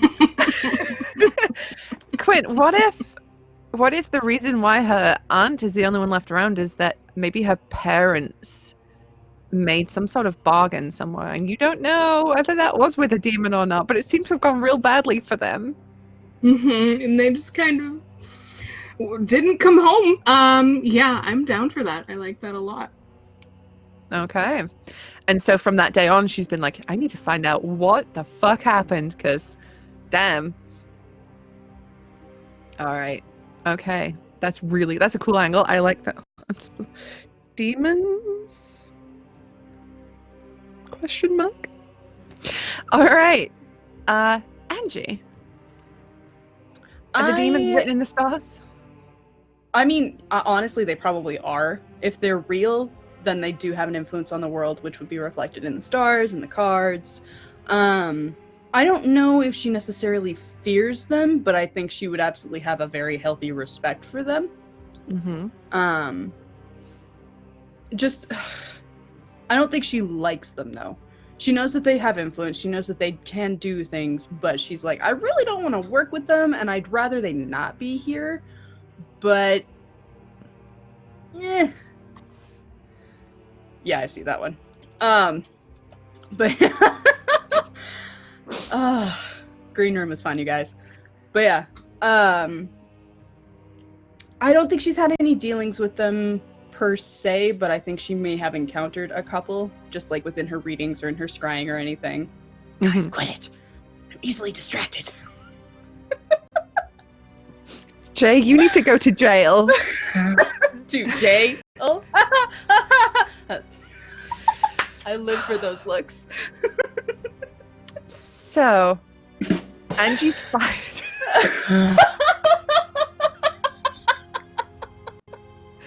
It's been great having you for the session 0, Angie. We won't be seeing you again. Thanks for having me. Okay, so she knows they're a thing. Mhm. She respects them. She doesn't necessarily fear them. Is she trying to understand them more, or is it just like, I know this thing is a thing? I think I know this thing is a thing. I know you exist. It's like a spider in the house. You stay there and we're fine. Like for me, okay, I'm a catch and release person. So for me, if they stay in their little corner and they don't come down, it's fine. If they jump at me, they die. Okay. So So demons, if they jump at me, they die. That's a good philosophy to take in life. It's a good mission statement. Yeah. Yeah, all right, okay. Just a nice little motto. It's fine. Okay, all right. So I like that. Tom, what about your sweet, wholesome dude with his lovely wife, his sweet little village pub, the friendly rivalry? How's he feel about demons? Well, he's best friends with them. No. So, in the church that he is in, there is a certain initiation to become a guard or person of the church. To do so, as you are training, he's basically lived in this city all his life, and he was trained up by the church. And in this initiation, at the finishing of training, he's taken to kind of like the catacombs of the Cathedral of the Protector, and there they bring in demons from outside of the city, and to pass, you have to slaughter that demon. You have to kill him in combat. So he did that. He has actually seen a demon. He has actually killed a demon. It probably wasn't a major one, maybe a minor one, but he has actually done that. He did that at the age of 16. He's only about 19, I think. But from the ages of like 8 all the way up, maybe even earlier, he has been trained by the church to, to be a fighter and that. So he has, he has seen a demon, he has killed a demon, and he is trained, and he essentially has been taught that all demons need to die. They are evil, they kill people, they need to die. And so that's what he does. Okay. Jesus. Okay, that's really intense. But I like that. I like that a lot. And it kind of gives a different No, and it kind of gives you a different sort of perspective on the churches too, because like we've seen them as like, like just these big monoliths that don't really do a whole lot. But here's this one church that's taking children and giving them swords. Well, it's not so much they take them. His parents kind of, probably his father worked for the church, and they would go for so long until, I don't know, they've done their service and then they can leave. In fact, his parents, I would like to say his parents are still alive. They're still living in the city. And it's a good way to get a child for an education, a job, a life, instead of just living in the slums. Now, not everyone has an inn, because I imagine you need someone to know someone to get in. But that was how he got in. So what you're saying is this church is the military, and you're just a military brat following in your dad's footsteps. Kinda, but it's more of like a church military kind of thing. Yeah. Oh, even better. It's even more. I imagine they're not allowed to have a huge standing force, because that would be like the palace would not really look they're kindly. Just guards. Yeah, I imagine they're like guards. Yeah, they're a subgroup of the city guard. These are like and it's all done hush hush. No one outside of the church knows that this initiation goes on. So there are times where an initiate dies and the others have to put down. So as gruesome as it is, they will give the rites, but then they will probably like bury the person and give a if they have family, give a certain amount of coin to that family in compensation for the death of their child. It's kind of brutal. It's kind of no nonsense, but the way I see the Protector as a church, I see it like order and quite strict, and That's the way you protect everyone, through order and discipline. Yeah, it's kind of like, to put it in like fantasy terms, it's kind of like an order of paladins, right? But without the channeling of the holy energy through them. They're just like this disciplined force that have been trained by the church. I like that. Okay. Yeah. And they just summon demons to initiate these kids into the order. The way I kind of thing it is, they get hunters. They pay hunters outside of the city to bring in these, like, quote unquote, these demons or wild animals, and then they, keep them in, and then they let them loose and kill them. Well, I mean, that scans, because as we already established, the churches do this hunt every year, right? They have this big creature that they somehow get from somewhere. Maybe you'll find out. That they hunt every year. So I like the idea maybe that your church is one of the forefathers of that practice. Maybe they were one of the original churches that would organize one of these hunts, because they have their own hunters, their own troops ready to go. Yeah. Nice. So with regards to your character, were you happy to just be like a guard of this district, or were you aiming to become like one of the great hunters? I think eventually he probably would have wanted to. So yeah, so instead of like a district guard, I kind of decided he was going to be a church guard, a bit more devoted than just a generic kind of church guard. A district guard. And I think possibly he would like to rise in the ranks of this to a potential hunter, because they are the most, you go out searching for demons, no ordinary people do that. So that's probably one of his inspirations, was to kind of go up and become a hunter, and possibly one year take part in the Great Hunt. That'd be great. I really like that. I'm getting real like the Night's Watch vibe from it too, right? Like you just train from nothing. You can try and be a ranger and go out, beyond the wall. Yeah, it's kind of cross between Templars of Dragon Age and the Night's Watch. Yeah. All good things. Okay. All good, famously good things. Okay, and Jay, what is Arthur's relationship with demons, if he has one at all? He definitely does. As far as Arthur is concerned, they're 100% real, and they are one of the few things that he finds genuinely terrifying and genuinely intimidating. Like, most of his life, like big, strong, burly blokes don't intimidate him, despite the fact he's like 4 foot nothing, because he's just like, I don't care, let's have a fight.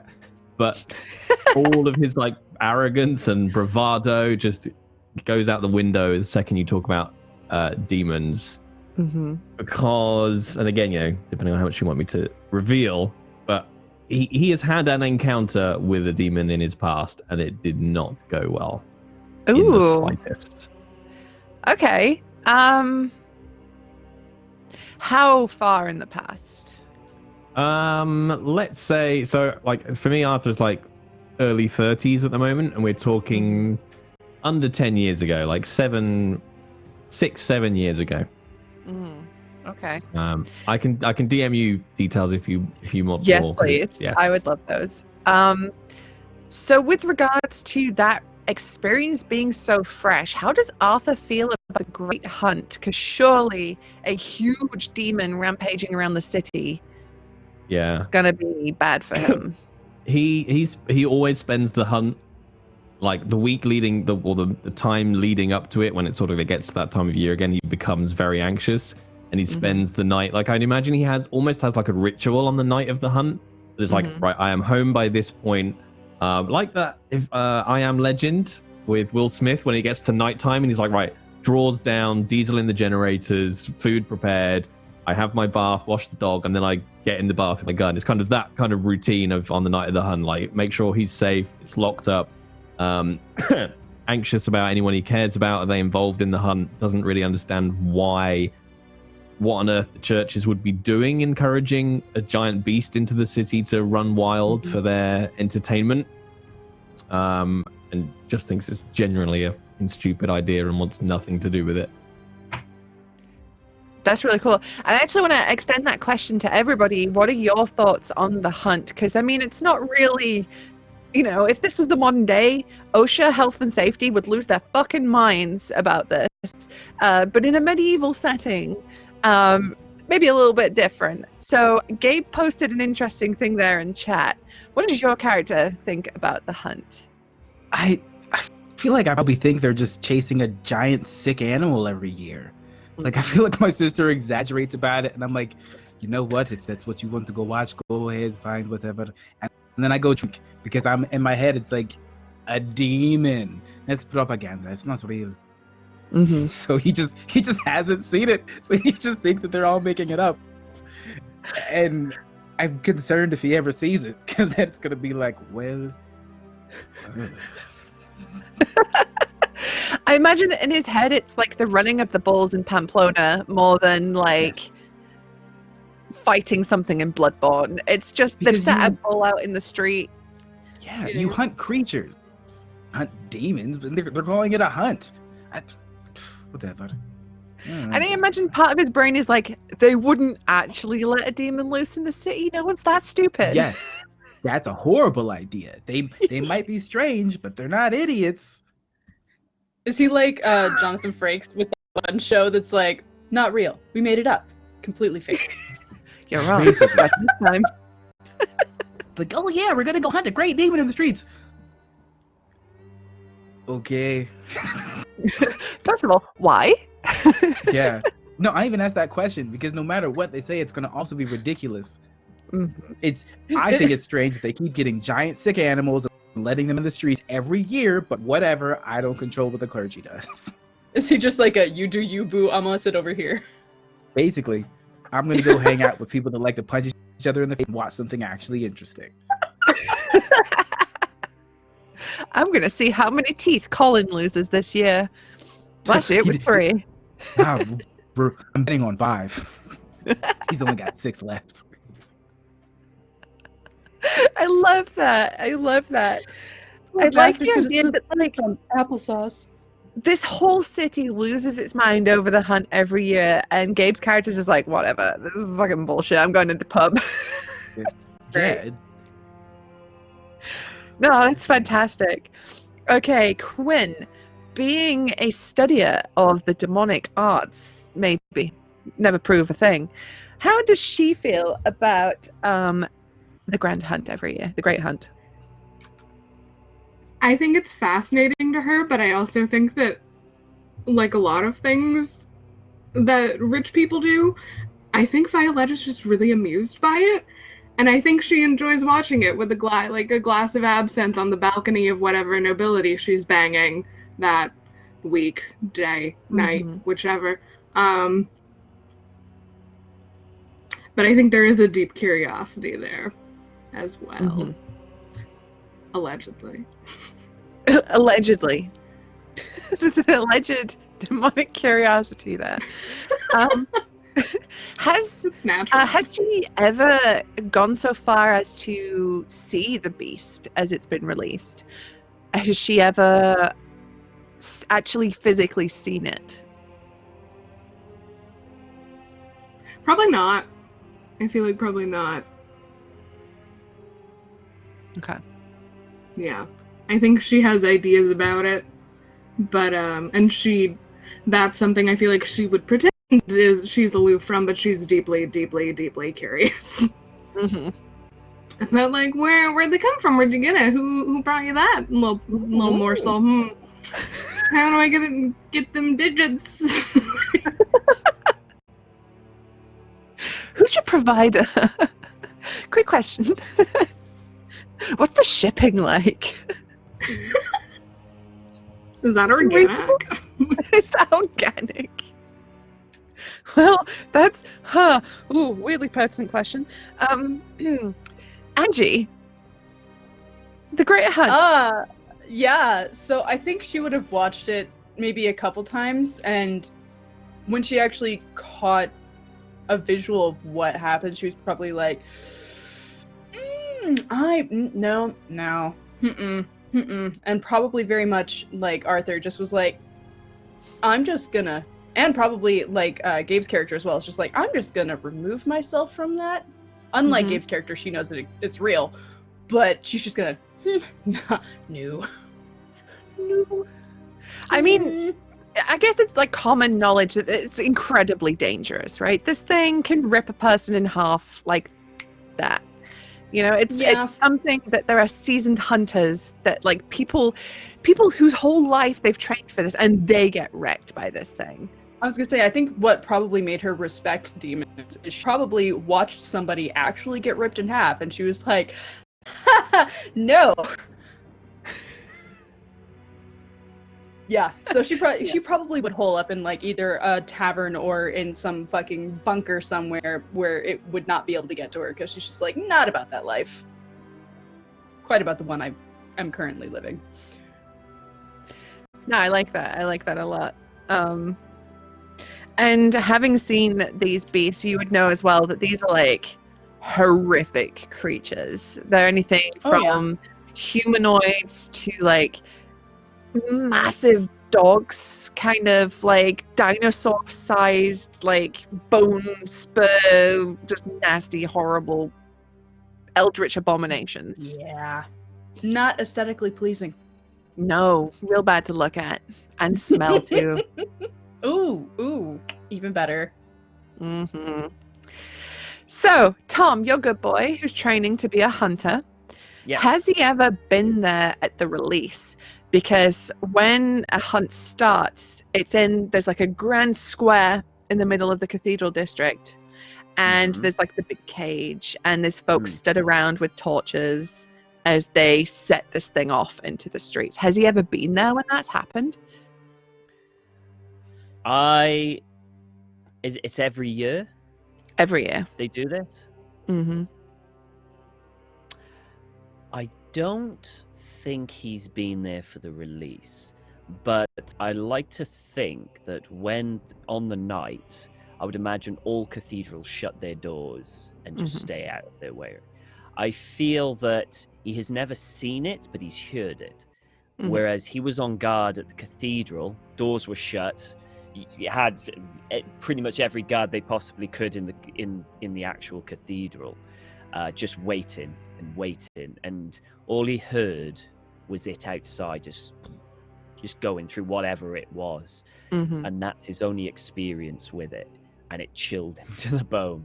Just hearing it, not seeing it, just hearing it, just this aura of just horrific dread kind of just washed over him. And it's kind of like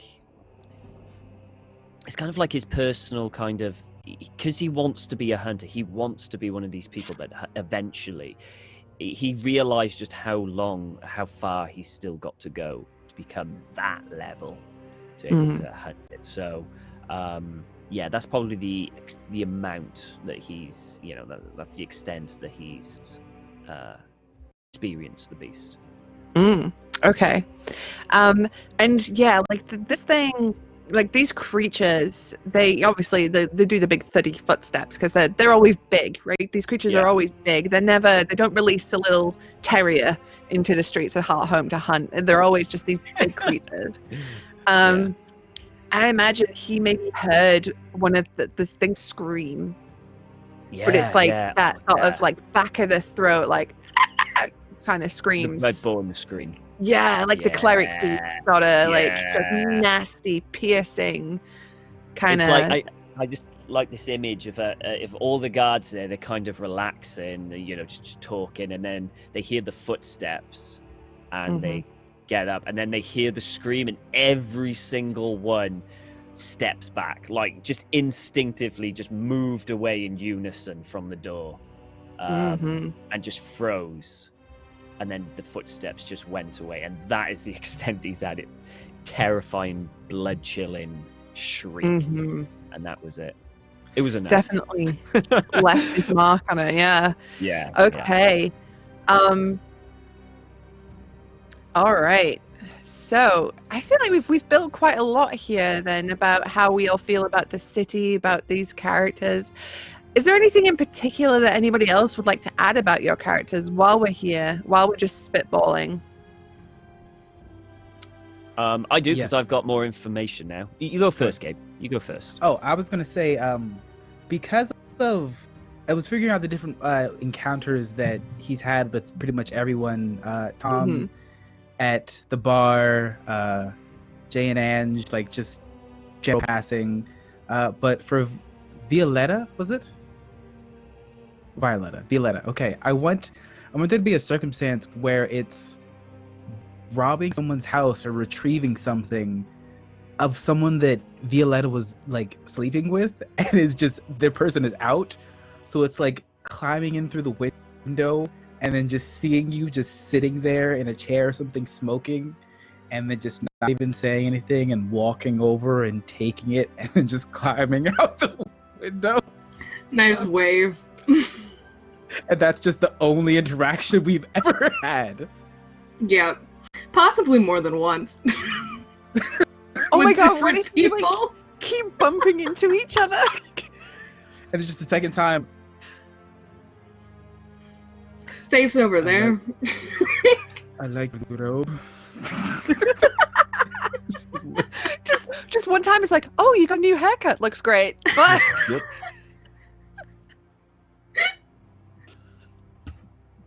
I love it Yeah, so yeah. much. But just never introducing ourselves to each other. no, you don't know each other's name, but you're quite familiar with each other's faces at this point.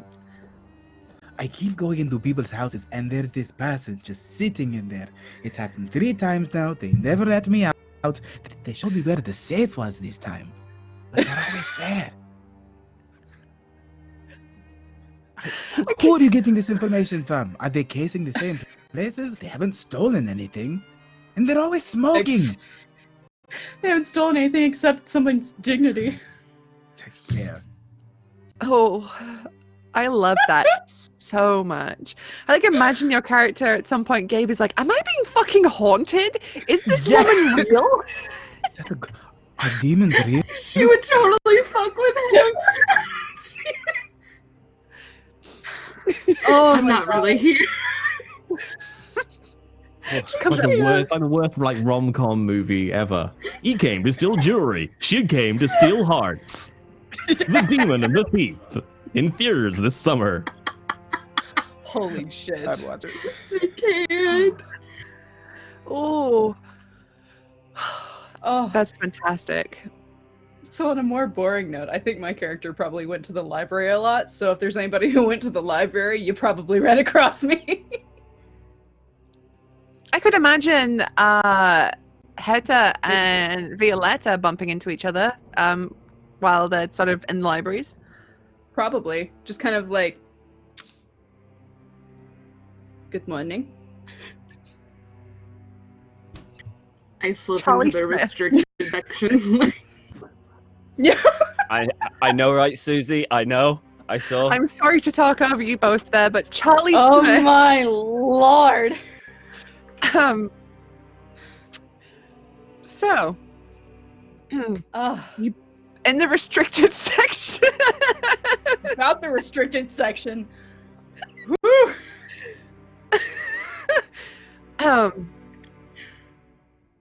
Moving swiftly on. The other thing I was curious about is, should we like describe what our characters look like? If Yes, we've figured absolutely. that out? If you have a description. Before we do that, though, Tom did say he had some more details about his character. Oh yes, yeah. So I've been building this character as the kind of game has been going on, so it's still a bit, in the air at the moment. But I think I've got some things down. So he's going to be human. Again, of 19. I do have a name. He's called Scythian Coslet. Ooh, So that's it's a spelled good name. Cyfian, and then Coslet is Coslet.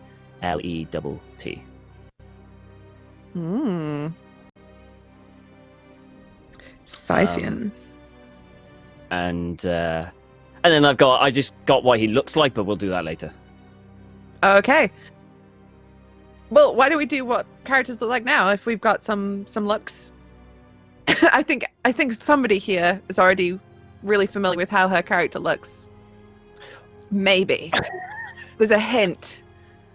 Just a small one. Wait, just a small Are one. they not your real ears? Oh my god, no! Like, do they look like my real ears? I didn't want to say. I just thought, oh, okay. I'm so sorry, Gabe. I just saw your soul leaving your body. Yep, it's gonna go become a demon now. We meet again.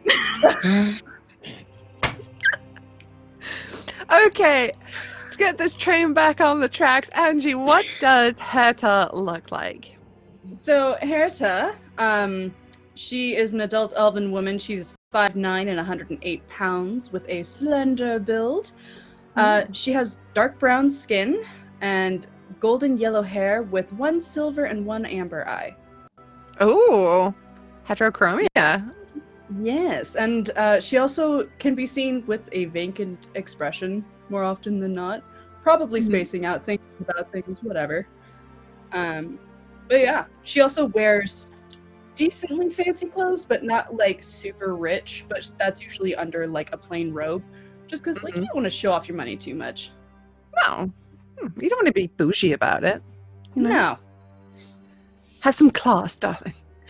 Okay, so this is just for folks who might not have descriptions for their characters. One really cool thing about Zweihander is if you want to, you can literally randomly roll everything about your character. Or you can look at the tables and pick something you like. So they start at page 62 of the player's handbook. Or let me find that in the daddy. Where the frick? Where is it? Where is it? Anyway, you can find it in the book for the tables. But Tom, you said you had an idea what your character looks like, right? Yeah. I've got a kind of general idea on what he looks like. So he is going to be quite tall, probably about 6'1", 6'2". He's going to be quite sturdy as well, being a kind of like a guard, a soldier. He works out and he fights.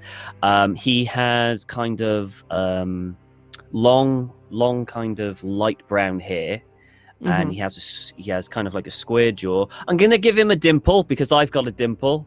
I'm gonna give him a dimple in the chin, and he's got blue eyes, but he's clean shaven. He can't grow facial hair. He was one of these teenagers who just couldn't. It just fluff, so he shaves. It just didn't work. That was before the explosion. After the explosion, you said it was kind of like an ice fire kind of thing. After, if I'm allowed to do this, you can veto it if you don't want to, Susie, but he was caught in the actual blast and was catapulted off one of the bridges and just went smashing into the water and just kind of clawed himself out. Half his hair is now white. The other half is brown, but as the flames, it didn't destroy the hair, it just took all the color out and is now white. And from there down his left-hand side, his skin is now just milky white, which is different from his more pinkish kind of skin color. And that was where the flames hit and licked all over him. And I would say burned, but it's kind of like a frostburn, wasn't it? Like, okay, yeah. In it. I kind of like the idea that maybe he would think that that was some sort of protection from his god, because looking around you would see people that even though the flames were cold, they seem to have burnt to death, and yet he's just come away with this skin discoloration rather than actual burns. I mean, it is painful, it did mark him, but he's not been physically burnt. Yeah. So that's kind of how he's got, like, you know, it kind of goes up to his neck and down his left-hand side, and all the kind of a lot of the left hand side of his long hair is now just white. It's kind of like a really stark standing out, whereas the rest is still light brown. So So that's what he's kind of looking like. Nice. For my weebs out there, we got as a Todoroki. I don't know what that is. Fuck off, Susie. I was thinking it. I didn't want to say it. God damn it. Oh no, is that not like, is that No, been he's already good. done? No, he's best. Todoroki is an awesome. Yes, he is. Oh, love it. okay. He's good. Okay, in that case, I'm happy with it. Okay. All right. So, Jay, what does our likely lad Arthur look like? So he's a halfling male, 34, 4 foot. He's really 3'11", but he tells everyone he's 4 foot. He's as it would be in Zweihander, he's husky build, but essentially he's a short, big stone. It's why he's kind of managed to get away with a little bit, because although he's only 4 foot 3'11", he looks like if he ran at you, he's like a bowling ball. He'd just smash you out the way. You wouldn't be able to push him over. He's already too close to the ground. Did you make him like Danny DeVito Penguin? Maybe a little bit. Oh my god. Danny DeVito. Okay. Can I get the top hat and the beak? All right, so he's got a beak. He wears a top hat and a monocle. No. But for copyright reasons, he's not the penguin. He would wear kind of, just like normal clothes, not too flashy, not drab. He's very pale. He has red hair, and when I say red, I don't mean like auburn or ginger. It's like red, like like the red in our Zoom call like names. It's like proper red hair. Oh boy. Yeah, quite the look. But he has bright blue eyes. I don't just mean like blue.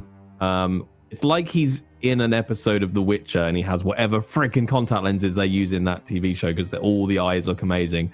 But yeah, really, like you could see them from across the market, kind of bright blue eyes. His hair's, like kind of not in a bob, but it's like shoulders, just above shoulder length hair. No bangs. But he does have, again, I guess you can pick specific distinguishing marks from Zweihander, but I'd quite like him to have a scar that runs from right ear straight down across to just underneath the side of his mouth. Ooh. Okay. That's him. How did you get the scar? If it's like a secret, it's like mysterious, you can DM me that. But I want to know how he got that scar. I will DM you that. Okay. All right. I'm excited. No. Backstory. I was gonna say that's 2 Batman backstories, basically. I'm Batman. Wanna know how I got these scars? Oh boy. Quinn, what does Violetta look like? So, she is human with some mixed bloodline elven ancestry in there. So she's like 5'11" and like 155, 160, I think, for a normal build. With tight black curly hair that she keeps kind of short, that's like difficult to contain. And dark tan. Did I say dark tan skin? I probably said that. And like very distinct gold eyes. Mm. And then I rolled for a distinguishing mark, and Susie, I'll let you decide if she had it before or after the explosion, because I rolled a Lichtenberg scar. Ooh. And Ooh. based on the outfit I already had picked out for her, it would be real cool to just have that across her chest. Uh-huh. Because I it's like think kind you of had a... it before. Okay. I have backstory ideas then to DM you later. And she's in kind of like a fitted velvet kind of corseted thing and pants, and she's very dapper and will steal you, girl. Ooh. Oh man, I'm just she looks so cool in my head. I love her. Oh damn. Yep, same. So Quentin, hey, we've not known each other long, but you have made the perfect Susie wife TM, just so you know. It was fate. It was meant to be. It was meant to be. Like, if this character was in a TV show, I'd be like, oh no. And before favoritism, Susie. Huh? In before What? favoritism. I would never. I'll summon more demons for you.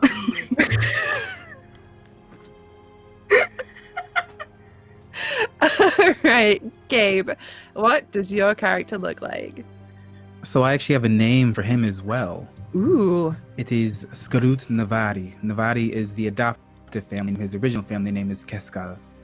So it'd be Skarut Ooh. Keskal or Skarut Navari. He is a relatively shorter on the elven spectrum, more of 5'10", in around 135 to 140, I think it was. The sides of his heads are shaven and his hair is like braided to go back down because it's easier to move around. But he's usually wearing a almost like tunic vest with a hood and then a scarf around his neck, so it's easier to put that up and then cover like his face so it's less seen. But there's something on his arms so it's not restricting when he climbs. And there is like a small sigil tattoo on his left arm, but I'm going to go into that with you later on. Dope.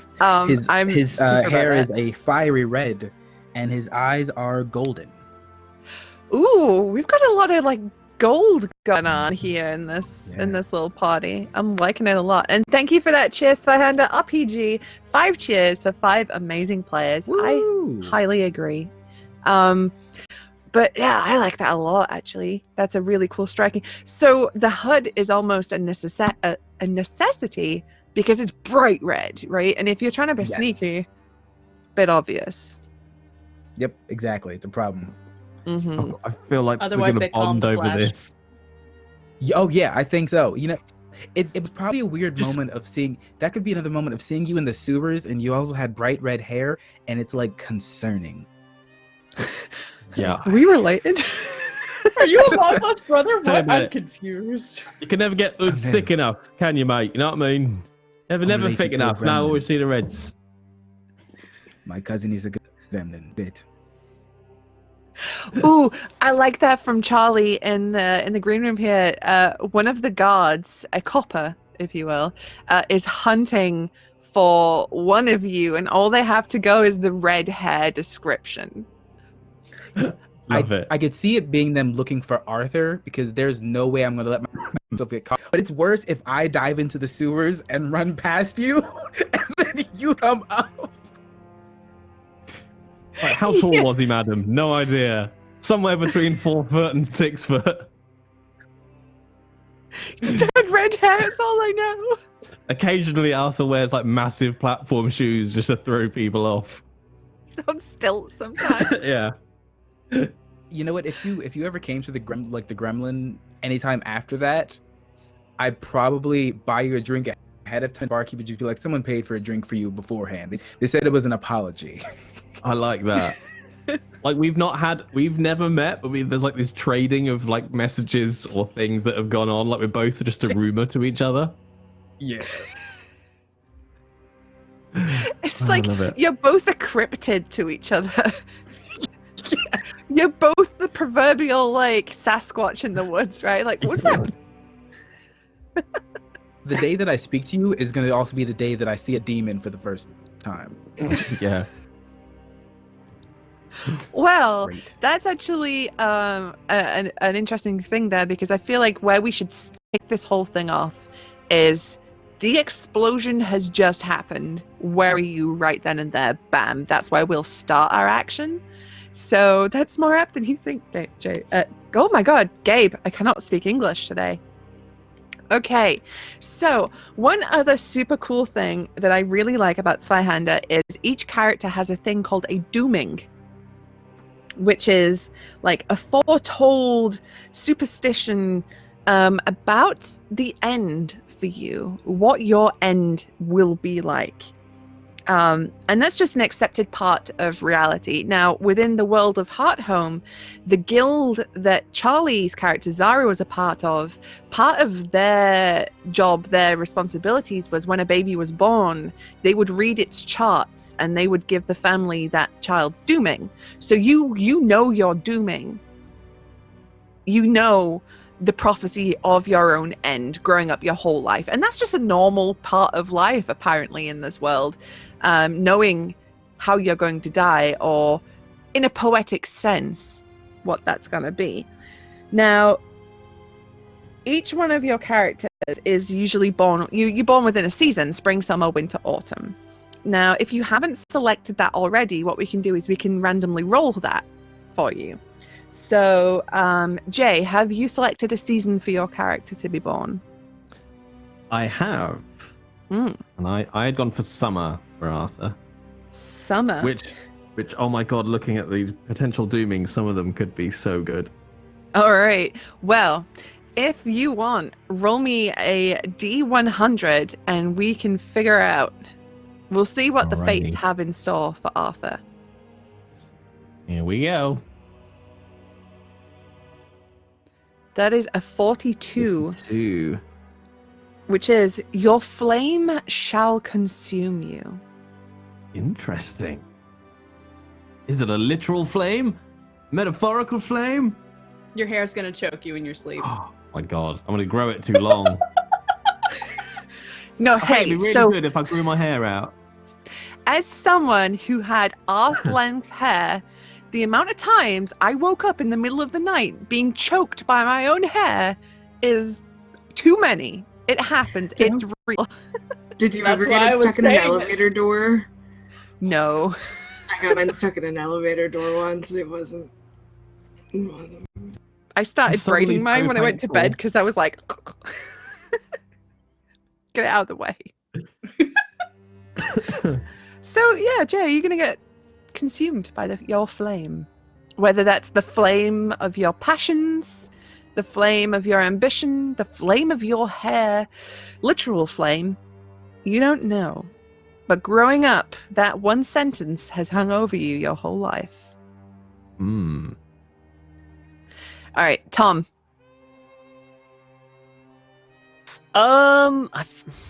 We can roll I'm for a season. I'm crossed between autumn and winter. Mm. The only reason I say autumn is because I like the season. It's really nice. I'll go autumn. Yeah, let's go Okay. autumn.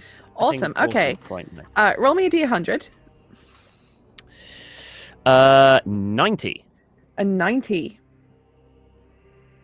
Ooh, Dooming of Autumn 90 is do not be fooled by appearances. Ooh.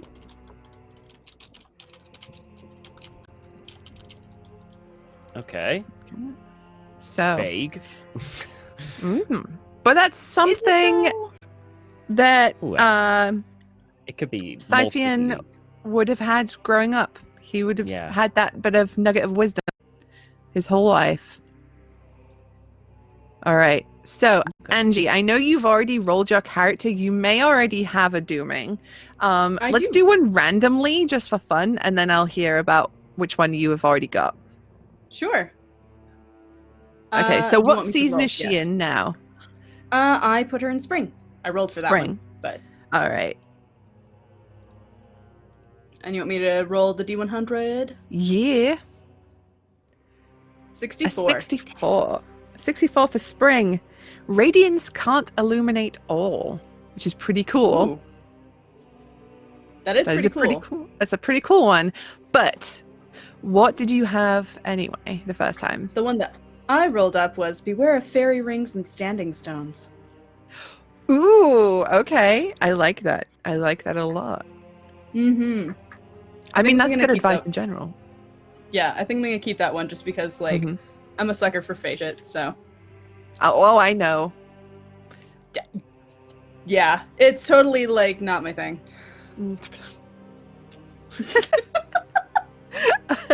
All right, Quinn, do we have a season for Violetta, or would you like to roll one? I did. I rolled one for autumn. Let's roll another one and see if it's more apt. All right. Let's see. I almost rolled a 20. That's a different number. Nope. Come back here, dice. Come here. Do the thing. I'm new to Fantasy Grounds. So 29 in autumn is one step forward, two steps back. Interesting. The one I had rolled last night is do not push for more or you will get it. Ooh. See, I feel like while we've been discussing this character during session 0, that first one is way more apt because she seems quite hungry for knowledge about demons and that sort of area. And there's that, careful if you get asking for what you want because you might get it, right? Yeah. Yikes. It's fine. She's fine. It's fine. We're fine. Okay. So, Gabe, do we have a season for your boy? I'd like to do winter, actually. Winter. That is fabulous. Okay, roll me a D100. So I do have the number. I have 22. 22. Ooh, be wary of false friends. Oh, hell. That is like perfect. Isn't it? I want to use a demon. It's that one I keep seeing in those people's damn houses. Oh, dang. Okay. They've not been false to him yet, as far as he knows. All of you. It said friends. It's Pearl. Okay, so the other very cool thing that I like about Zweihander is we have a thing called an order and a chaos alignment. And those are the two ends of the spectrum that everyone falls between. You're never completely one thing, you're never completely another. Life's never that black and white, it's all shades of gray. So the way an order and a chaos alignment works is during the course of the game, you folks definitely, because I can tell already, will accrue things called corruption. And corruption, Jay, don't you shake your head. Corruption bumps you along that scale towards your chaos alignment, and that might affect how you begin to act a little bit. As your actions reflect on you, you may change slightly. Now, that's not to say that it just goes one way. You may gain points of order where you do good things, and that will bump you back to the other way. So during the course of this campaign, you move continuously. You never stick one way because people are fluid like that. Different circumstances affect you in different ways, and you're never fully always one way. So there is actually a table to get your chaos and order alignments. It's on page 67 of the big book. What I would like is everybody to roll one, and then we can always look through them later to see if there's one a bit more appropriate. But the rolling is just like, it's fun, right? So, Jay, D100, let's go. What if we already rolled? Gosh. We'll just roll one anyway, and then 67. we'll pick whichever one's coolest. Okay. A 67. Independence and rebellion. Ooh. Interesting. That is interesting. I mean, obviously, we can always look through these, see if there is one a bit more apt for Arthur that you feel is a bit, more him. I'm going to read it out for chat so that, oh God. Yeah, absolutely. So for Independence and Rebellion, order, you have no time for kings, princes, silly outfits, or the edicts of the powerful. As such, you're unlikely to get caught up in petty politics. Chaos, alack, your intentions are valueless, traitor. You are an enemy to the crown, and your actions are viewed as undermining the established order of peace. Your chances of being put down in a particularly horrible manner, as an example to others, are quite great. That gives me wiggle room. It certainly does give you wiggle room. What we can do later on is during this little gap between session 0 and session 1, we can always change things up in relative character sheets if and when we need. Okay, so Tom, roll me that D100.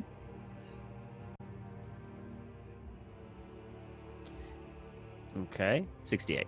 68. That's the same thing, Independence and Rebellion, so I would say re-roll it. Okay. Okay, 81. 81. Skepticism and cynicism. So, as by the book, where is it? Order. Nothing is as it seems, a lesson you've learned all too well and one that others seem too willing to repeatedly fail. You know better than to take anything at face value, believing in what your own eyes tell you and nothing more. Playing devil's advocate serves almost no risk and potentially offers greater reward. Chaos. Your absolute lack of faith has led you to them. This is not going to work already. Has led you to many losses in your life, opportunities, love, wealth, and friendship. While others leave the ship of despair and strive for a shore not visible, you take sick comfort in that many of them will drown. Wow. Holy shit. Unfortunately, I don't think that's going to work. No, but what we'll do is in the gap, we'll figure another one out for your boy. Angie, roll me a D100 and we'll see what you get, and then we'll compare it with the one you've already got. Sounds good. A Big ol' 9. 9. Okay, that's candor and cruelty. Ooh. Order, you are direct and steady, a firm believer in the marriage of words and deeds. Others treat your proclamations with the greatest respect and never doubt that you mean what you say. Chaos. Your willingness to act on your words is vicious, potentially even vile. For others, to follow you or know your presence is to invite the pain you willingly impart. Ooh, that sounds like super, super cruel for her, and I don't know if she's actually like that. That's I mean, that's the point, though. This is the extreme end of your spectrum. like the first part definitely does sound like her, but I kind of was like what I rolled last night was charity and pity. Ooh. Where charity is order, your heart thrives on the notion of what is morally just to provide for the needs of others, while certain charlatans will attempt to prey on your goodwill. Your generosity will win you many friends and favors in return. With chaos, what you view as kind and giving, others view as condescending and mocking. You will never be accepted by those to whom you offer your hand in aid, as their perceptions were formed by generations of mistrust. What you naively view as good-hearted, others view as manipulative and self-serving. I like that. Okay. Yeah, that's cool. We will keep that for your character. That sounds really rad. All right, Quinn, roll me that D100. See what you get. Let's do it. 55. Okay. Ooh. Heroism and martyrdom. Order. Interesting. Willing and able to make the ultimate sacrifice in a world where it may not matter, you are unafraid of facing overwhelming odds and draw personal strength from it. You recognize the value of the needs of the many. Chaos. You are possessed with a dedication towards ending your life in a way that you view befits your destiny. You are not just willing to offer yourself as sacrifice, you pursue that day with a morbid zeal, eagerly anticipating the day you can turn yourself into a fable. Jesus. Honestly, I it sounds like don't Tom feel- and Quinn swap roles. Yes, I would say you two swap, and that fits way more. I'm happy to swap. Sorry, what was it? So what was it? Heroism and martyrdom for you, Tom. Heroism and martyrdom. Cool. I shall So then swap mine that. is... Yours was skepticism and cynicism. That sounds about right. I think that sounds yeah. Yeah, I think that's better. We're gonna be fine.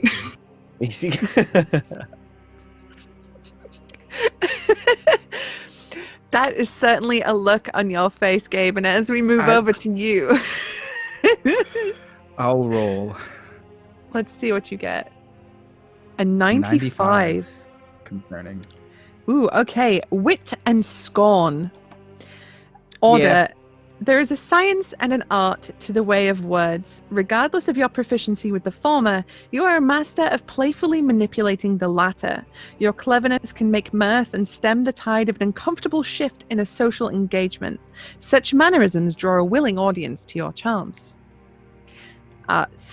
Chaos here is you are in love with the very sound of your own voice, and no one is more impressed with your wordly bon mot than you are. Your barbs are weapons, and your empathy, and you employ them liberally. You had best hope that you save a particularly saucy one for your tombstone, because you might well need it. Yep, I'm cool with that one. Okay. That's good. He is growing so Okay. quickly. Oh, boy. this sweet boy, who's apparently a bit of a sass master. Okay, so we only have a real short time left, and so we've done our Doomings, we've got our Order and Chaos alignments. As I said, what we'll do is in the little gap, because we're not here next week, it's the week after when we're back, so it will be let me look at dates. It should be the 22nd when we have session 1. So what we'll do over that course is I'll just check in with everybody, and we'll take a look over your sheets, make sure you're happy with everything. I'll get those juicy secret DMs about plot points. So I think then the last thing for us to do is go around, say who we are, where you can find us on the internet, and all that good stuff. So let me start on my left with the lovely Jay. Hi, Jay. How is session 0? And where can we find you on the internet? Hi, session 0 was wonderful. And screw you all, Arthur is genuinely nice. This is not the mini-series. Leave me alone. You all corrupt me. If he goes nasty, it's all your fault. So I'm Jay Britton. I'll be playing Arthur Mythfold in the forthcoming campaign. I can't wait. This is going to be such a fun world to have a play in, and these characters, oh damn, that's gonna be a feisty meeting. Can't wait. Yeah, I'm Jay Britton. You can find me on Twitch. Just Jay Britton on Twitch. I will be starting a Witcher 3 playthrough tomorrow night at 6 p.m. Feel free to come say hello, or I'm on Twitter at VoiceJBritton. That's it. Can't wait for next week. Next week. Next week is the thing. And I can't wait to meet Arthur. He sounds great, and I'm sure he's a sweet boy and not at all corruptible. Very, very sweet. Okay. Tom, how was session 0 for you today, and where can we find you on the internet? All that good stuff. I lost all my gold in chat. It was bullshit. F. You know, I had something like over 1 million. Because I'd been here so long. Oh, I'm just so sad. Yeah, F for my gold. It was great. It was great. I came in to this episode with a general idea. It was 1 or 2 ideas I had.